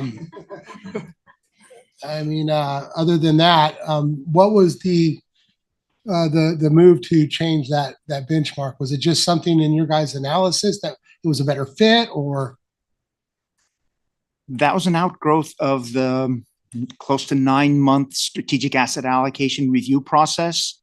As you'll recall, not only did Makita make several presentations culminating in the strategic asset allocation mix, but we also had a dedicated presentation to what are the appropriate benchmarks for each asset category. And in that exercise, the benchmark for credit changed from what you see in the footnote, the 40-40-20, where the 20 was a mix of emerging markets. A lot of syllables there. Yeah, to the 70-30 plus 100. And so that applies to the developed program as well as the emerging program. The one other change that came out of that process was, as you'll recall, we consolidated liquid and illiquid credit. So it's all one unified credit allocation now. Gotcha. Thanks. I'm recalling the presentation and the move for that. So thank you. Yeah. Thanks for the reminder on that. Okay. So we'll turn now to item 7F, the emerging manager program for the hedge fund portfolio. As you know, the hedge fund program resides within risk reduction and mitigation. Again, within the investment staff, it's the same 7-member team responsible for that asset category. The emerging manager program for hedge funds has many similarities to the one for credit, not only because there's a singular emerging manager policy in the IPS, but also because Stable Asset Management, the same firm, implements that program, even though that selection was made through an entirely separate RFP search process, which actually predated the credit search by about 2 years. So now Jason will dive right into the presentation for hedge funds. Thank you, Vache. At this point, I think we may be familiar with this slide and the broad objective of the emerging manager program. I'll just quickly note that I'll cover the definition specific for hedge fund emerging managers later on. For some history on the program, Stable was hired back in December of 2020 as an outsourced manager for the hedge fund's EMP. The following year, Stable deployed nearly $160 million on behalf of LACERA across 4 emerging managers. Today, that program has grown to approximately $590 million across 9 managers and is within the target allocation range of the program. The guidelines for the program are consistent with those of the broader hedge funds portfolio, which includes the same benchmark of 3-month US T-bills plus a 2% spread. I'll note that this benchmark has been a challenging hurdle over this relevant time frame, given the Fed fund rate increases from 2022 and 2023. For hedge funds, the definition of an emerging manager is a firm with less than 500 million in assets under management, with less than 3 years of managing institutional capital. The firm must be independent and that it must be at least 2/3 internally owned. Now, in the bigger picture of the total fund, the hedge fund portfolio, including the emerging managers, serve as part of the risk reduction and mitigation functional category. And appropriately, the role of hedge funds is to reduce total fund risk and enhance total fund diversification. The way this is achieved is largely captured in our hedge fund honeycomb visual here on the right. This portfolio seeks frequently positive returns with alternate return sources and a low sensitivity to major markets such as equities, to ultimately produce a profile with moderate returns and low to moderate risk. I'll emphasize that this program is not aiming for home runs, but rather consistent singles or doubles. Moving on to allocation and performance. The broad hedge funds portfolio makes up $5.8 billion, of which the E&P is 10% of, at nearly $590 million, which is within the policy range. This portfolio is diversified across sub-strategies and geographies as shown in the orange and blue pie charts. In terms of performance, we can see that returns have been positive, but are trailing behind the benchmark of Cash Plus 2. Now, continuing with performance, here are the 9 individual managers of the program, sorted by inception date. And while performance is trailing behind the benchmark, the program's return profile does align with some of its risk mitigating objectives that were mentioned a couple slides back. These returns have been frequently positive with a 76% monthly hit rate, and the program has offered diversification benefits with a low sensitivity to equities indicated by a near zero beta to the MSCI ACWI. On top of that, the E&P offered downside protection with a maximum drawdown of about 3% during a period when equities drew down more than 25%. So while the returns of the program could be higher, aspects of the portfolio profile are in line with its objectives.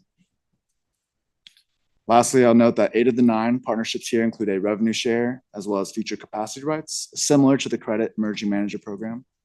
And this is in return for LACERA's early stage investment and provides further alignment of interest while also advancing broader LACERA efforts and becoming term makers over term takers.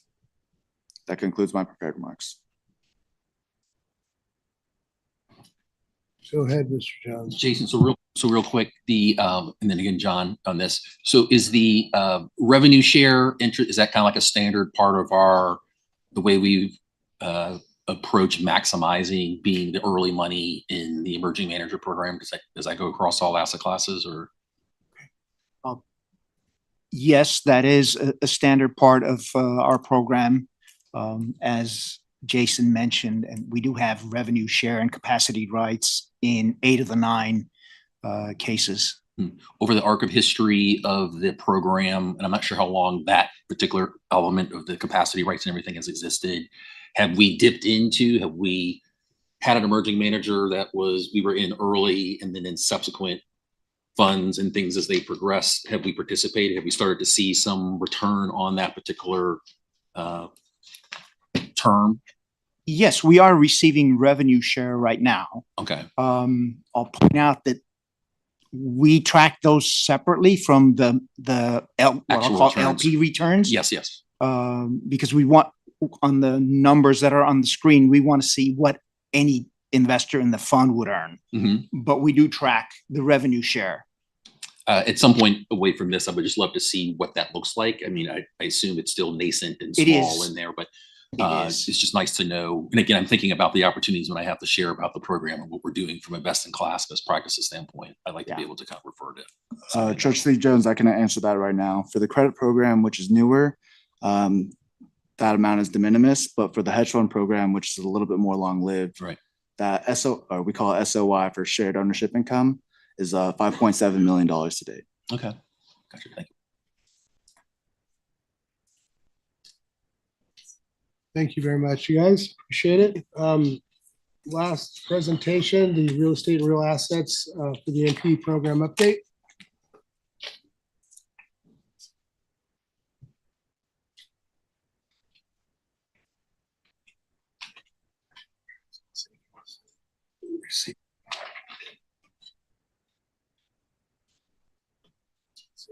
Oh, gotcha. You have the pleasure of saying good afternoon now. Through the morning. Yeah. To wrap up the EMP presentations today, we're pleased to present the joint update for real assets and real estate, obviously both under the real assets umbrella, except for the small amount of non-core, but we'll handle all of that together. These two asset classes are in the midst of this joint process with an active quiet period in place pending completion. And with that, I'll turn it over to Cindy Rivera. Kind of a year overdue, but we're looking forward to it. I know. Thanks, Terry, and good afternoon, everyone. We'll move over to the next slide. Okay. Yeah, then this one, again, consistent with what you've seen previously, so we'll jump right into the history of the program on the following slide. Great, thank you. So the Legacy Real Estate Emerging Manager Program was established in the year 2000 and invested primarily via separately managed accounts. We refer to these in abbreviation as SMAs. Over the years, the greater real estate program evolved with mostly SMAs designed to be wound down as assets were sold. In 2018, the Board of Investments approved increased allocation to real estate commingled funds and established the real assets category, so a busy year. In 2023, the Real Assets Emerging Manager Program, RFP, a request for proposal, was launched as a joint real estate and real asset search, but resulted in no hires because there was a quiet period violation. This resulted in the RFP relaunch in 2024. Though we continue to be in a quiet period because the RFP is active, we would like to note the process is in late stages. Upon completion of the RFP, LACERA's Legacy Real Estate Emerging Manager Program would be meaningfully updated, while the Real Assets EMP would be established for the first time. On the next slide, we'll discuss the guidelines for real estate. Our target allocation for the greater core real estate portfolio is 5% of the total fund, and for non-core real estate, it is 2% of total fund. The benchmarks used are NFI Odyssey Net for core and NFI Odyssey Net plus a margin of 225 basis points for non-core. Emerging Manager Program investment performance is evaluated against these specific benchmarks by risk profile, and each investment size is within the $10 million to $100 million guideline. The program framework, once finalized, will be a separate account or a fund of one. In this program, Emerging Manager is defined as the first, second, or third fund in its series or a fund size of less than $1 billion. Moving on to the next slide, we'll cover real assets guidelines. The Emerging Manager Program specific parameters shown on the bottom half of the slide are identical to what we reviewed on the previous slide. At the real assets portfolio level, the target allocation for infrastructure is 4% of total fund, and for natural resources, it is 3%. The benchmarks are Dow Jones Brookfield Global Infrastructure for the infrastructure category, and a combination of S&P Global Natural Resources and NCREIF Farmland for natural resources. On the next slide, we'll review the portfolio role for these asset classes. Each component of the real estate and real assets portfolio provides distinct profiles, return expectations, and diversification benefits.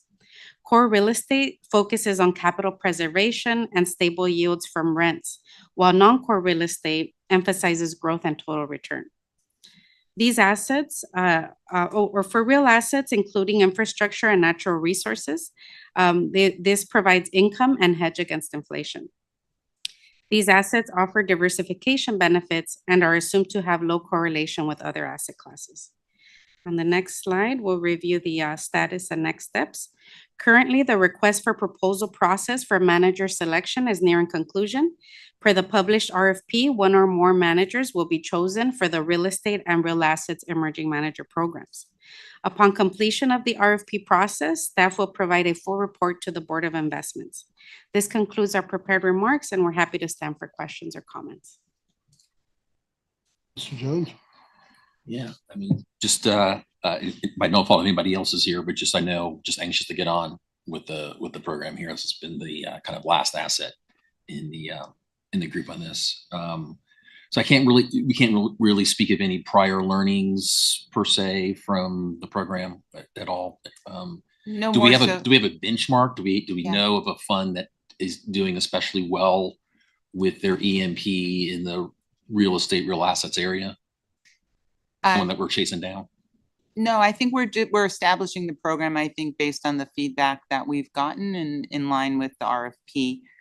So not to comment there. I think the overall program for real estate is simply transition the way the entire program has. And so we look forward to getting this in place as well. Okay. Thank you, team. Yeah, it's really exciting. Yeah, Miss Me. Thank you, Chair. You just answered my question actually, because I know overall we try and transition from separate accounts to a fund, right? So what I heard earlier is that in this immersion program, we have both. We have funds who also have separate accounts, assuming those separate accounts will be smaller than what we had before. It's when it's referred to in this program, it's referred to as the overall program, and that it will be established either as a fund of funds or an account with one general partner who will then be implementing the program. But it won't be a series of THCs or title holding companies like we've had in the separate account. Yeah, got it. Thank you so much. And thank you for the presentation. Thank you. Well, thanks again. And I do want to say that 7H through 7M staff, thank you for putting the reports together. Without objection, I'd like to receive and file to move forward. Is everybody good with that? Any objection? Thank you. Item 8, items for staff review. We have nothing. Item 9, future agendas. Anything? No. Good of the order. Please call the roll. Good of the order. Thank you, everyone. Thank you, Ms. Ginsburg. Mr. Jones? Yeah, the only thing that I will say is I appreciate the opportunity when I do get a chance to be on a panel or something to talk about LACERA's best-in-class attitude and approach. You know, how we approach everything. I think it's makes me quite proud to be able to say it, although I'm not getting too far over my skis with some of the pronouncements that I make about it from that standpoint. So today was another example, again, from a staff level, whether it was Calvin or Jason or Adrian, whatever, just great presentations, appreciated succinct answers to responses. So I know a lot of staff time goes into preparing those. So just appreciative staff overall. So thank you. Ms. Sankey? Thank you. Thank you for the EMP presentations. I know somebody called them redundant, but I really appreciated the consistency of the format. It made it so much easier to flip back and forth and figure out and compare one to the other. So that was very helpful. Thank you. Thank you to John and the investment team for their thoughtful and reliable approach that they take to keeping our investments diversified and strong and balanced in these crazy times. Period, full stop. And thank you, Luis, for sharing the pension stability information that you mentioned in the next letter going out to our retirees and to our current workers, because I really do think they need to hear something just to put them at ease like we are now at ease. So thank you for that. And I just extend my healthy wishes to our CEO. Thanks. Thank you. Mr. Rue? Thank you. I concur with Trustee Langton. The EMP presentation was great. I think I'm glad to hear that it's best in class. It's a program I fully support, as well as our other best in class TIDES programs that we have, right? So I really appreciate the staff updating us once in a while on this. And thank you to all the other staff with all the reports. And, I just want to reiterate what our CIO and our investment team was talking about, how we are in it for the long haul. And I know we started the meeting off with concerns about the crashing in the stock market, but obviously within this meeting alone, and I think one of our investment staff just alluded to it, the Dow Jones just increased by 26 1,000 points, right? So it still hasn't made up for all the losses, but it's pretty much half or so, right? So, and again, we can't say, oh, crisis averted. Of course not, because we don't know what's going to happen. So, but the key point here is we are in it for a long run. We guarantee our pensions. We are on solid ground and solid footing. And as our CIO has presented, we are looking. We have worked with the team to make sure that we account for these scenarios, good and bad. So I think it was a good talk that we had, and and I know our team will be monitoring and making sure that our pensioners and our pension fund is healthy and strong. Thank you. Thank you, Mr. Gatto. Yeah, I did. You're last. Really have nothing. Just thanks for the work, you guys. Thanks for the time. And I agree. I like the format. I don't think it's redundant. I think it's necessary to see it over and over again and understand our stuff. So that's it. It's going to be warm. Do you want to ask if they want to go to? Yes, I will. Period and stop. Yeah. We're gonna get a lot of mileage out of that one, Mr. Grable. But yeah, thank you. It's gonna be warm this week. Everybody stay hydrated.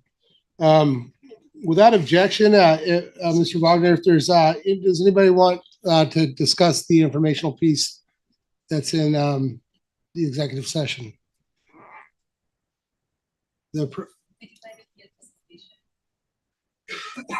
Executive session. Yeah, let's just transition immediately Okay. to it. Yeah. All right. Well, okay. That's good enough for me.